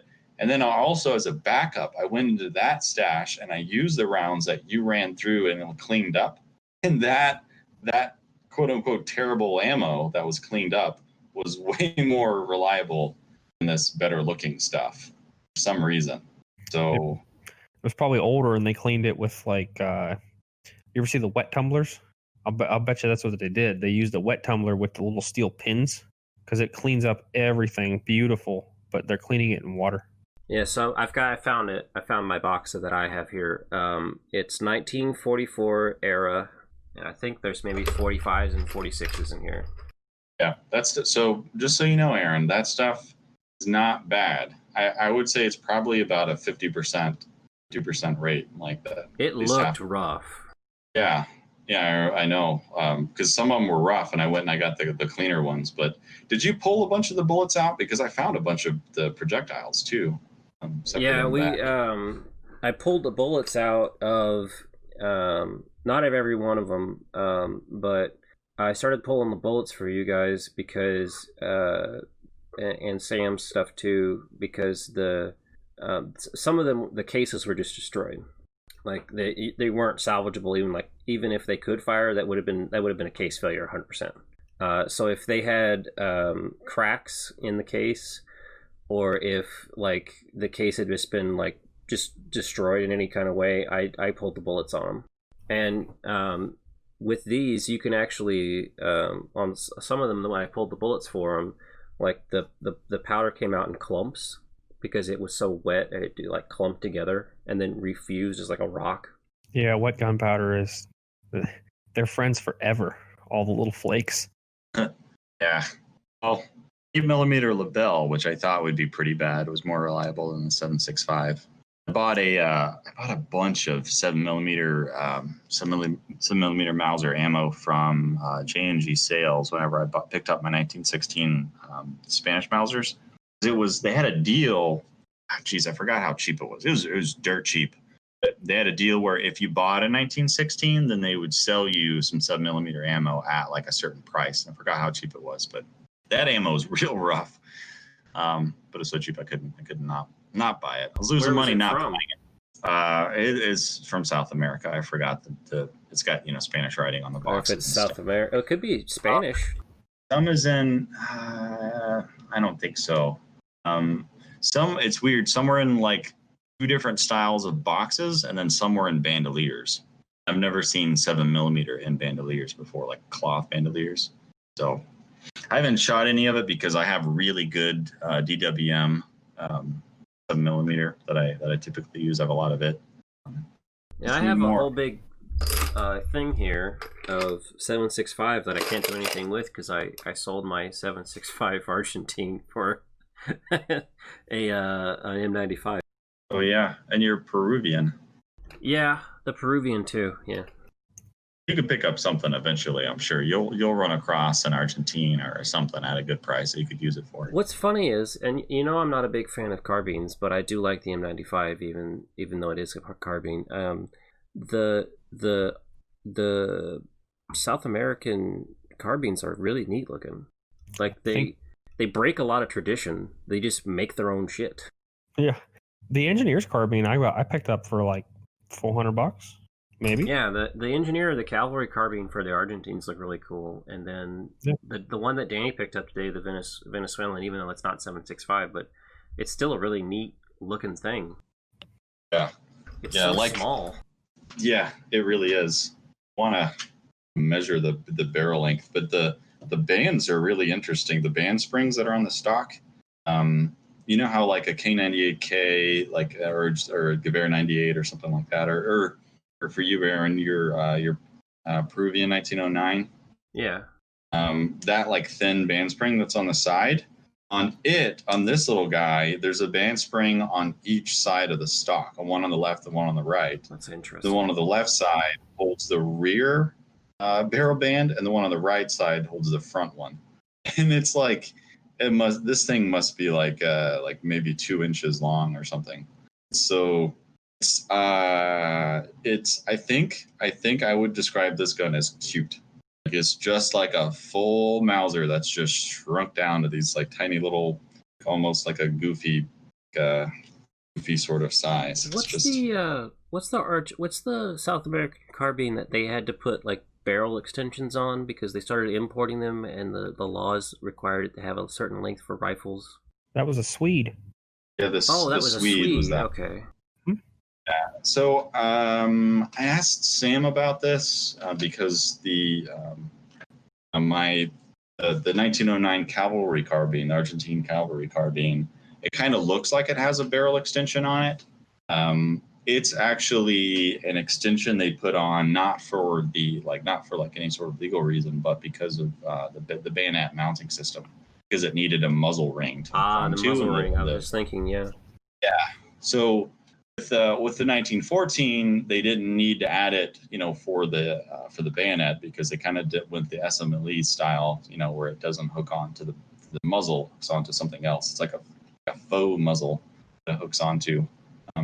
But for barrel harmonics and all that, I guess it makes sense if you need your rifle to be a sharpshooter. But just do like the Russians and just sight your gun in using the bayonet, and then it's all good. That's another meme. Okay, I'm gonna work the action here. That's a good sounding and feeling action on this Venezuelan. Look at this picture. It's in Peru where they're using 1909 Peruvians as ceremonial rifles. a lot of times they'll have Pickelhube, the pickle helmet. Well, these guys are naval unit of some kind. The Peruvians use the pickle helmet? Or is it Chileans? The Chileans, yeah, they do. Am I backwards? I think I might be I mean, the if you want to insult everybody, they're all basically the same. Oh, goodness. So the Chilean Prussianization, I think, lasted the longest. That's what I'm thinking. The Argentines also had a good bit of Prussianization. Like, if you look up a picture of Argentine soldiers, like in the 30s, they look like German soldiers. Like, you would just go, oh, those are German, because they have the Litzen, they have like German-style tunics and Mausers, and like they have Stahlhelms on. You're like, oh, those are German. Wait, like, oh, they're carrying Argentine Mausers. I think Prussianization was a real thing, like in South America, just with there's just a lot of competition going on between all the different countries and stuff. I mean, like they all didn't like each other. Some countries, yeah, but like they would influence each other with what each other, or sales of one country would influence sales of another country. Right, so, and that's what's funny to me is like they wouldn't. Like, they were competing with Mauser, and Mauser's just like, yeah, I'll sell to you. Yeah, I'll sell to you. And nobody's like, hey, can you not sell to my enemy? They did. The Argentines signed a contract saying that you won't sell Mausers to anyone else while this contract is being fulfilled. Is that why Steyr made the 1912s instead of DWM's conglomerate? I believe so. You know, I read that in the Argentine book. And I read that somewhere, and then I found like information that was kind of contrary to that. Like, they tried to get around it in a different way, and I think they used a different manufacturer to get around it. Yeah, because Steyr was making the 1910s and they made 1912s, didn't they? Yes, they did. Yeah, but it was Chile would have actually probably gone with the Mannlicher. They liked Mannlichers. They used them and. I think they had a civil war. Yeah, that's right. They had a civil war where it was like Army versus Navy. I'm going to get this backwards, but like the president had control of the Army, and then the Parliament had control of the Navy, or vice versa. And they used the Mannlichers very extensively in their civil war, and then so they liked them after the war. But it was other South American countries buying the Mauser that kind of made them go like, well, if they're all buying Mausers, I guess we'll buy Mausers too. But there was even some instances where like Brazil would like, if tensions were heating up, Brazil would order like a big batch of ammo. Then them ordering ammo would make like another country order ammo and guns. And then because they ordered, guns and ammo, then that country would order more, and then stuff like that would just kind of go around down there. It's really like it's an underappreciated part of like military history. I think all these little conflicts and stuff. A lot of conflicts down there in South America. Yeah, Danny, it was the Chilean Civil War of 1891. Forces split between those supporting Congress and those supporting the president, and basically it was the Chilean army which sided with the president, and the Chilean Navy which sided with the Congress. Yeah. Which is kind of interesting, because then the Navy had to form its own army. So there's like the Navy Army, having the Army. Yeah, there's a lot of little like civil wars and stuff down there. There's the Brazilian Civil War, which is also called the São Paulo Rebellion. Well, that's where you got your rifle, right? Yeah. That's why that rifle exists. Is because they ordered a bunch. It's got to be funny. Like, you go back and the Germans they're fighting again. Well, that means they're going to pay us. Well, and it's that's what also is Paul funny said about the Ottomans. What's funny too is that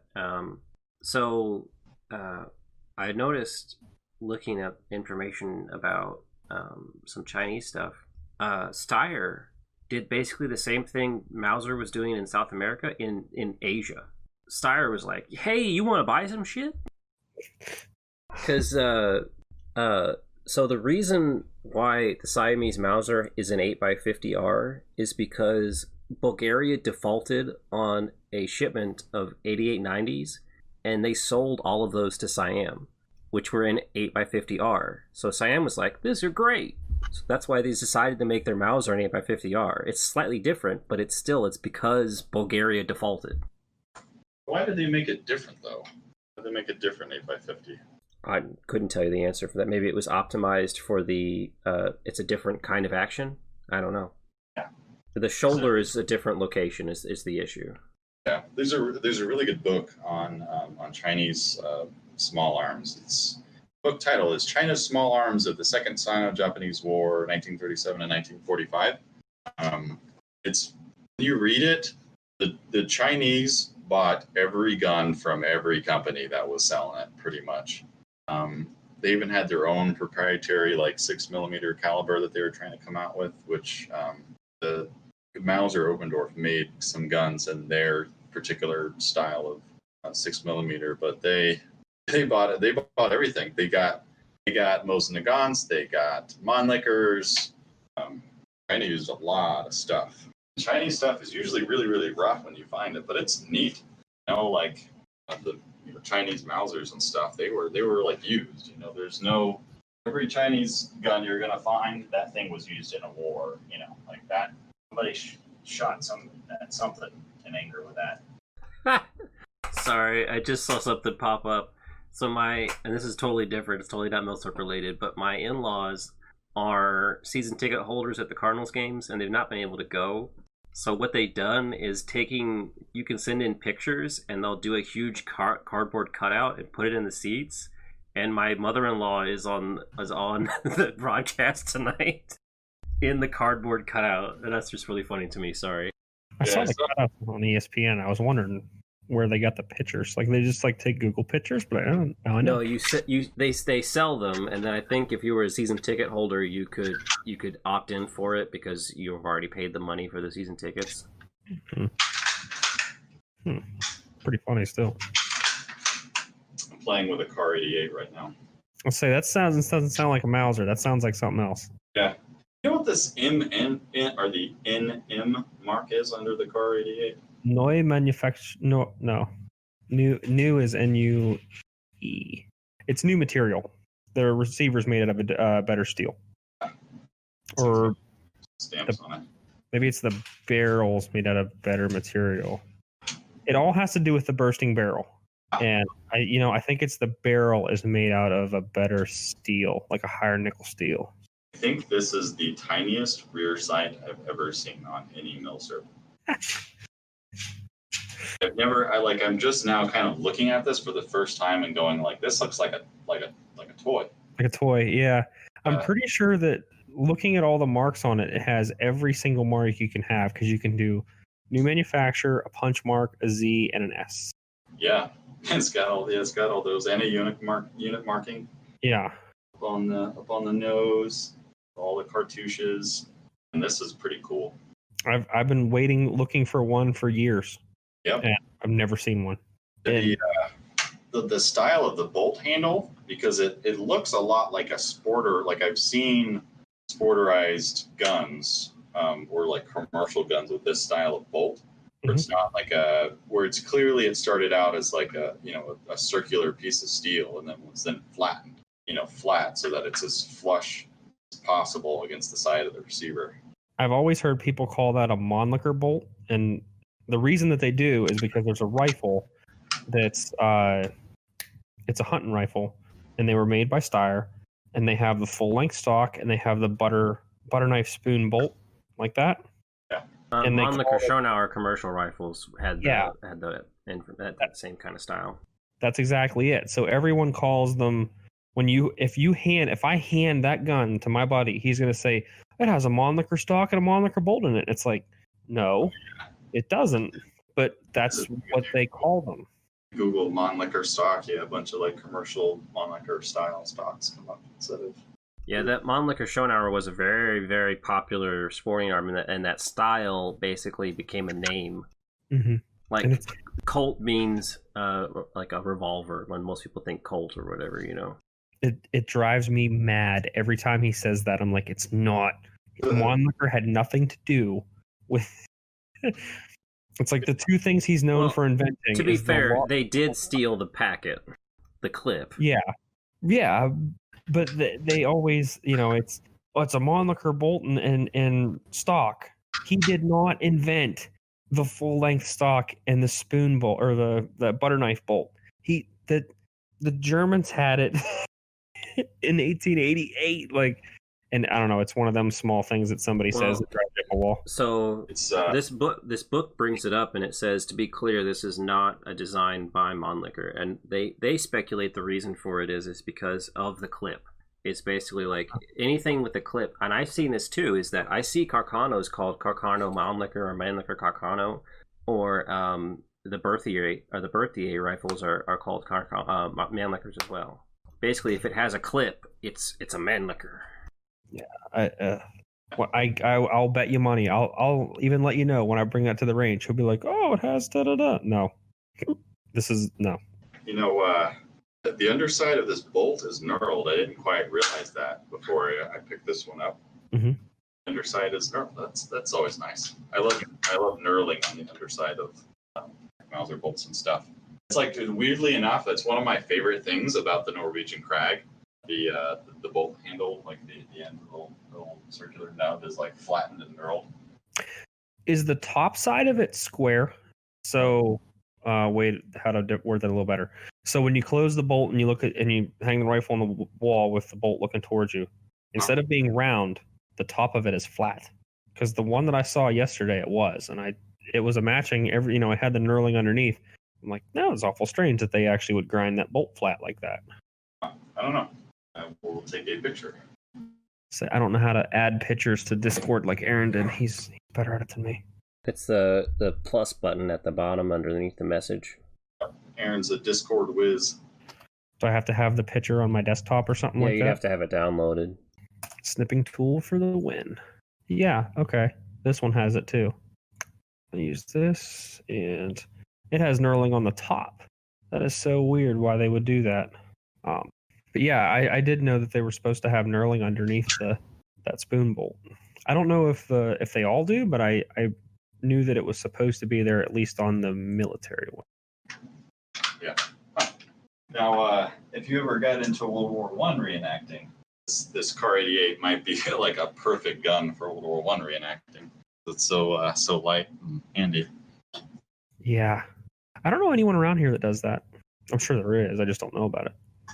Yeah, I thought New England was like where most of the World War I reenacting takes place, because I don't think there's a lot around here, and I wish there was, because the National World War I Museum is here in KC, and if there were events, like, then I could look at I could maybe justify investing into like a whole outfit set, and then maybe volunteer at the museum and stuff. I've got the picture loaded where it has the bolt, instead of being round on the top, it's flat and it's got knurling in it, which is just wild why you would do that. But on both sides, yeah, the top and the bottom. Yeah, it is. Yeah, no, it is wild. It's weird. It's like you'd think that like having the ball at the end of the bolt handle would kind of like stop it, kind of catch your hand as it goes down the bolt handle. Yeah. They flattened it and knurled it. It's really interesting. That's one of the weird things. Like I really wanted that. I found a cheap Norwegian 1912 carbine that didn't have that bolt. I was just like, nope, not interested. Doesn't have the knurled bolt.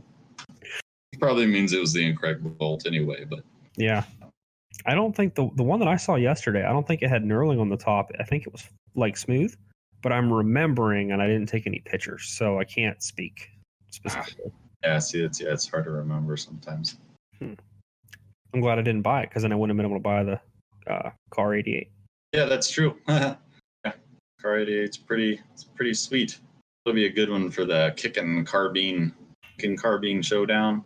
So I don't know if you're going to load it that hot. No, you need to put some Turk in that. So yeah. Well, like the what is it, the 8805s, that you can shoot standard S Patronen out of, or I guess SS Patronen too. Apparently that holds up like okay to Romanian surplus.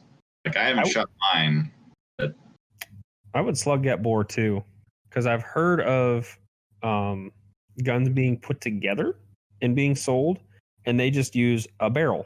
Which barrel? I don't know. They use a barrel. So if you haven't shot it, I would slug it. See, that happened with my Siamese Mauser, and Patrick from our gun group, who is a co-author of one of the only Siamese Mauser books out there, is one of my Siamese Mausers has a ground rear sight, which means it should be 8x52R, but it's 8x50R because I found that it wouldn't chamber an 8x52R, and then I had somebody that has an 8x50R Siamese rifle send me a regular dummy cartridge of 8x50R, and it chambers it just fine. So it seems like somebody in Thailand put shit together to sell. Yeah, I mean, you never know what you're going to get, especially with something like, you should do that. Like the fins are the same way. The M39s, slug your bore, because some of them are tight. So some of them you can shoot 308 diameter projectiles out of and they should be 311s. And Milsurps are like a box of chocolates. Yeah, and it's real easy. You can use a fishing sinker. Like, that's what I use. And, but yeah, I would slug that bore. Because if you blow it up in your face, you're gonna have a bad time, right? Yeah, that's true. Did you see Carl on In Range, or I don't know if it was on Forgotten Weapons, when he ran his 8805 through a course shooting Romanian? I remember that. That was a while ago. Yeah, it was a long time ago. It was back when they did that. I remember that specifically because he with that old G8805, the 8805 had a lot less malfunctions than the Ian's SMLE did during the match. It's like, dang. Oh, we did it. We finally brought up. It only took us 2 hours to get to a Lee Enfield bash. Even a 1888 remake was redone was more reliable. It's just weird, right? I shot my Lee Enfield like 2 weeks ago. I have no complaints. And I don't really care. I just do it to mess with people. I don't really have a preference. I mean, get a rise. Whatever. I liked my M95s. I'm like so you have the Mosin guys, you have the Lee Enfield guys, you have the M1 guys, you have the Mauser guys, and they're all fighting with each other. And I'm like the kid that's in the corner going, "Yeah, this is fun to watch." Yeah, they're like the whales. You got to save them all. That's my philosophy. I actually really like Enfields, particularly the SMLE. I really like the early Enfields. They're just so really neat. Really neat Why guns. Why don't you get a long lead, Danny? Yeah, Medford. Oh, why don't I just spend $2,000 on something that's You think you can get one for $2,000? Yeah, I've seen them for like around 15 to 2, I think. Saw them at a couple shows before, but that was out west. But then Milsurp deals out west. Just get a Lee Navy. Just get a Lee Navy. Just buy one of those. I've seen a sporterized Lee Navy for sale. It's a travesty. Actually, was it really sporterized or was it a commercial one? Because they made commercial ones. It was Navy marked. Okay. Yeah, I think they wanted like $600 for it or something like that. It wasn't a lot, but like, damn, I'm not putting this thing ever back together. It's one of those guns I could say, yeah, I guess I technically have a Lee Navy. I could maybe shoot it or something just to see how it runs, but then the ammo was like, unobtainium. Did Danny send you the picture from the cartridge conversion manual to make your own brass that I sent him? Oh. Okay. I don't know what he's talking about. So I'll get another one and put it up on here. I have the cartridge conversion manual, so you can make things out of other things. And Lee Navy is listed. I don't remember what you make it out of, but if you have the dies, you can make your own brass. If it's 3040, that ain't gonna be happening. I don't think it is. I don't remember what it is. It wouldn't shock me if it's 220 Swift. I think it is 220 Swift. That's because Lee Navy is the parent cartridge for 220 Swift. Oh. It's the only lasting contribution to firearms that the Lee Navy provided. I think it was 220 Swift. But yeah, I'll take a picture of it and send it, because you do reloading, so I'll send you. Actually, my plan is, because I just want to... The plan is to not do conversions on this one. I'm actually going to spend the money. It's going to be expensive, but I bought a Lee Navy. I'm gonna spend the money.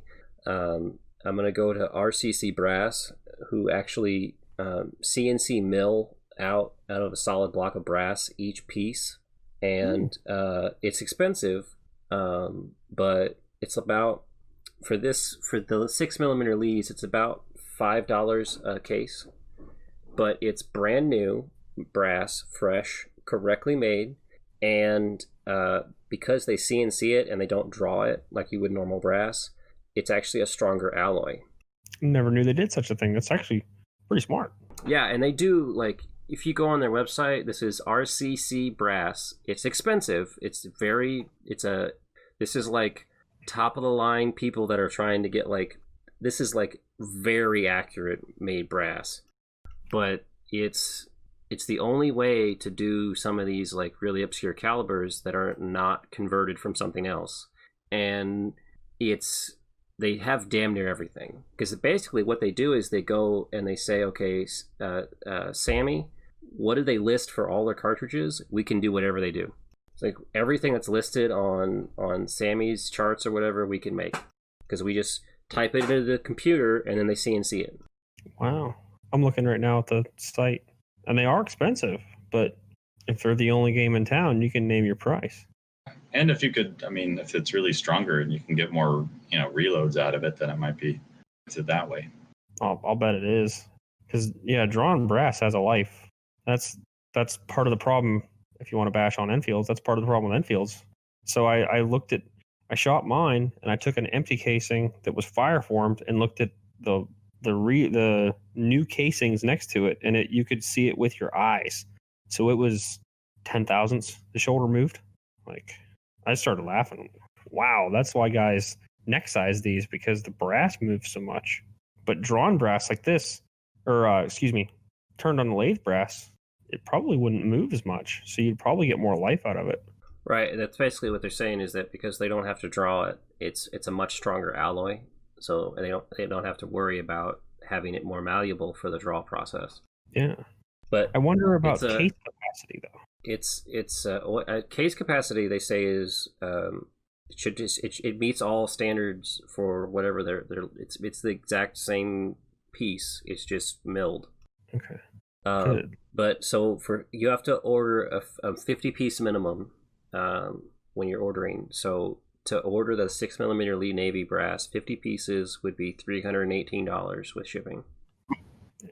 Goof. Yeah, but I mean, this is 6mm Lee Navy, and it's brand new brass, and it says on the bottom of it, it actually says 6mm Lee Navy on it. Yeah, that's just kind of what you get into with a gun like the Lee Navy, though. But I bet it'd be fantastic. I don't know. Has anyone shot a Lee Navy on YouTube? No, I don't remember seeing one being fired. I don't either. Maybe TFB did. Oh, it's in. I have this old gun, the NRA pub channel. Looks like wait, nope, that's a Remington Lee. I mean, yeah, Alex did a video on his dad's Lee Navy, but yeah, he ended 2 videos. Yeah, one 5 years ago, one year ago. Yeah, there's one from a channel called Just Having Fun, where it's on like a stand and he's shooting it. Oh, here's this motorized one being fired. Okay, so there are some, but yeah, I doubt any of them are maybe using the clip, shooting it in a semi-competitive sort of nature, where you can kind of get a feel of the bolt, like how well the bolt compares, like the bolt speed, like. Do you think the Marines, fared using this gun in combat? I'm looking at this video of him shooting it. It looks to be modified in some way. The rifle looks shorter, and it's barely recoiling, and I don't know if that's just the way the rifle is or not, but he's also single loading them, so he doesn't have the clip. Yeah. I have this old gun. That's a Remington Lee. Yeah, I said that. Okay. First, I thought it was a Lee Navy, and then because it came up when I searched for Lee Navy, and I was like, oh, Me that's too. Yeah. Not too many. I saw a sporterized Remington Lee. I think it was 1885 at a show. What's the one that? And it's like, that's the first one of those I've ever seen in person. It's not. Even though it was sporterized, I was still thinking. What's the turnbolt rifle that Russia used before the Mauser? Berdan. The Two. Berdan, that's right. I have one. Yeah. I've never shot it, but I have one. It uses a 44 Magnum bullet. The projectile. There's no Berdan 1, right? There's only a Berdan 2. There is a Berdan 1. I think it's a hammer fired gun, like a trapdoor kind of thing. Let me look. I have the book right here. Yeah, it's a hammerless trapdoor. Yeah, a breech block. Sorry, very limited quantities. Yeah, the Berdan number 2. I have brass for it. It's the bolt handle is the locking lug. Holy shit! No. That's the same as a Gra, Chaspo, Dryza, and Mausers. The bolt handles it locks up really tight. Holy shit! 3 million made. Mm-hmm. Berdan 2s. Yeah. Jeez. 3,500,000. Yeah, it's an American design too, right? Yeah, Hiram Berdan. Yeah. Was Berdan's sharpshooters in the Civil War. It was him. But it's interesting, like how many of these guns are kind of like based off of like American designs. American. Russia produced sporting shotgun variants of the Berdan 2 until 1930s. That's cool. So the Russians use the Berdan, which is kind of a derivative of it's kind of like an American design, and the British use the Lees. Well, if you want to, if you want to go, if you want to say American design, hold on. If you want to say all the time period before smokeless, then you have the Verndl from Austria-Hungary. You have the Martini Henry, which is a Martini Peabody, which is American. You have the Gra. You have the Mauser 1871. You have the Vetterli, the Italian Vetterli. And you have from Norway and Sweden, Danny, what is it? Yarman. Danny. You're not Danny. Sorry. You're in my era. All right, and then so there's also an infield Martini? Yeah, it's a 303 converted Martini. No. This says it's in 40 caliber. It's 10 millimeter. Oh, it's they made them. It ended up being the final variation, the long lever Martinis. It was a trials rifle. It's like 450 or something like that. Because my Martini was one of those. It was converted into 577. Oh, okay. I really want a Martini, like a Martini, ever since I saw Zulu. But I'm not into that reload, big bore, black powder life. So I kind of want a Martini infield, so I can just shoot, common 303. So I get the cool action and everything, but just with the. See, that's why I want a rolling block in 7 millimeter. Yeah, I want one too. A rolling block in 7 millimeter. It'd be awesome. If you were traveling around Europe, you also forgot the Dutch, the Beaumont. Oh yeah, the Beaumont. Why? How could I forget the Beaumont? They're in every single person's collection that started before 1980. I know, and I want one. I don't have one. They're everywhere. How do you not have one? Honestly, because I don't want to pay $800 for one. Because everyone I see is $800. I don't know why they're that much money. They're not. I've never seen one shot. I would definitely like to have one. I did see a Italian Vetterli Vitali at a gun store that wasn't for sale. It was like the guy's, and he didn't know what it was. I told him what it was, trying to be a nice guy, and he's like, "Oh, cool." I'm like, "Do you want to sell it now?" He's like, "No." Oh man. Yeah, that's the one with the magazine, right? Mm-hmm. Yeah, 4-shot repeater. There's actually, I know somewhere that they have one of those for sale right now. I just bought a Car 88. I'll keep that in mind though. Let me see what he's got it listed for. Hold on. I got a Swiss Veteran carbine on $650. Oh, yeah. Yeah. If I don't buy that Swiss Veteran carbine, I think I'm gonna get disowned here. So it's $615. It's an Italian Veteran Vitali, made at Torino in 1881. Yeah. Matching serials, no cracks in the stock for $615. Oh, it also has a leather sling. That's not a bad price at all, actually. It's crazy that all the guns in this era that we're talking about are all, single shot, whatever, and then the Swiss are just there with their, repeater 12 shots. 12 shot, yeah. It was rimfire though. Yeah. I guess they were just too early adopters of the metallic cartridge, maybe, and they got stuck with rimfire. I did make mine centerfire. Yeah, I mean, you have to if you want to shoot it. which is learned how to make a firing pin too. That was I have one of them little mini lathes. It's like a jeweler's lathe, and you can make a firing pin, and it takes all day. But it's neat though, man. Yeah, it's neat that you did that. I thought about converting mine. I still have, I'm selling my Bitterly carbine, but I have the long rifle that I'm going to keep just for. Danny, it's pretty. I've got to send you this picture. So, crap, I forgot where I was going with that. Well, if you want to convert yours, talk to me later, and you can send me a bolt piece.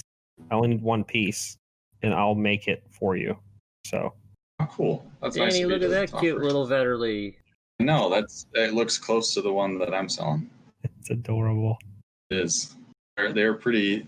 They're neat. Like, I love carbines. Mine also has the dust cover for the loading gate. That's the whole reason why I bought it. I was like, whoa, that has the original dust cover. Like, those aren't super common. On the other side of my carbine too, it doesn't have it anymore, but it has the holes for the magazine cutoff. So technically, you could fabricate. I know somebody who did that on the Swiss collecting group on Facebook. Fabricated one somehow and put it on his gun, and it looks good. It looks like original. So you can have your mag cut off. That's such a funky gun, like the elevator system, that Winchester elevator system, and I'll bet that's a cavalry carbine because it has a sight protector and no bayonet. Yeah, I can't speak. I assume this is German, but it translates as cavalry repeater carbine. Yeah, there's a lot of the Vetterly carbine styles. When I was trying to find the exact one that that mine was, it was wait a second. So is this a blah blah or blah blah blah? It's one of them. If you want to collect one thing and you want to have a million different ones, yeah. So it gets into this weird gray area with Vetterlies and change switching it over from the original rim fire to center fire, because you really can't shoot it unless you convert it to center fire, right? Mm-hmm. Technically, you are altering a historical firearm to be able to shoot it. So True. That's when it gets. I think it's generally accepted. That's a little bit more of one of the gray areas of altering Milsurps. You know what I mean? And I bring this up because I've been thinking a lot about it. And I've told Aaron this 8 times that I kind of want to get a Siamese and have it rechambered to 8x56R. It's so similar, and it's in the same family as the original 8x50, and it's a related caliber. It's a lot more common. It's ammo that I have, that I could shoot it right away. I think it would work with the bolt and everything. So when I do the bolt conversions for the vets, I make it so the only conversion that's done is there's a hole in the bolt face. I can take the firing pin that I made out. It's modular. I can take it out and put the rimfire striker back in, and it's the same. There's just one small hole in the center of the bolt. That's it. I use all the rest of the components. Yeah, that's very non-intrusive. Yeah, what I would be talking about doing would be a little bit more on the side of sacrilegious, I guess. It'd be just slightly recontouring the shape of the chamber, just maybe boring it out to another 0.006 of an inch. I think you'd just have to up the bore diameter or something like that. I was going to ask, what is the bore diameter of one of those? I don't know. Siamese Mausers are actually 323. They are 323. Mm-hmm. Oh, wow. 323, and then 8x56R is 329. 330. 329, 330. It depends on who you ask. I think PPU sells it as 330 is why I know what that is. That. And like Aaron said, it was kind of like a squeeze bore. Is it crazy bad unsafe if the bore was just left its original diameter? Does it have a really big throat? I don't know anything about Siamese.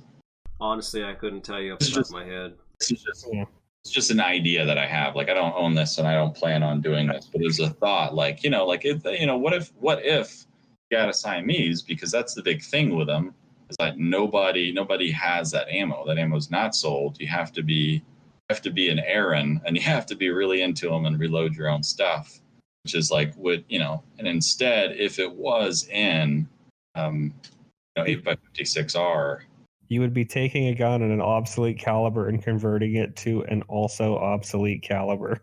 Slightly less obsolete. Slightly less. Yeah. Well, you can buy a new PPU, but it's like $28 a box.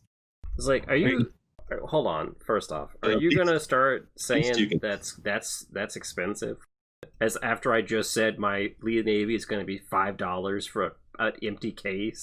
Well, no. I guess I was saying if you're going to convert it to a caliber you can use, that's expensive.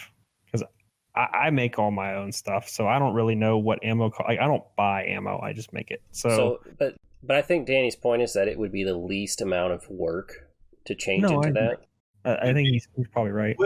I wouldn't, like, the thing is, the change wouldn't be real radical. I wouldn't be changing it to a crazy new caliber.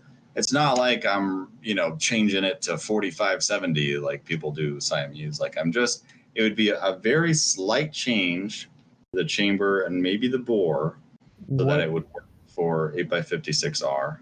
Instead, what if you did 8 Lebel? Because that's a 323 bullet. But the problem is it's 8x52. Oh, chamber 2. Well, yeah, the bolt, the bolt and magazine is what I'm thinking of.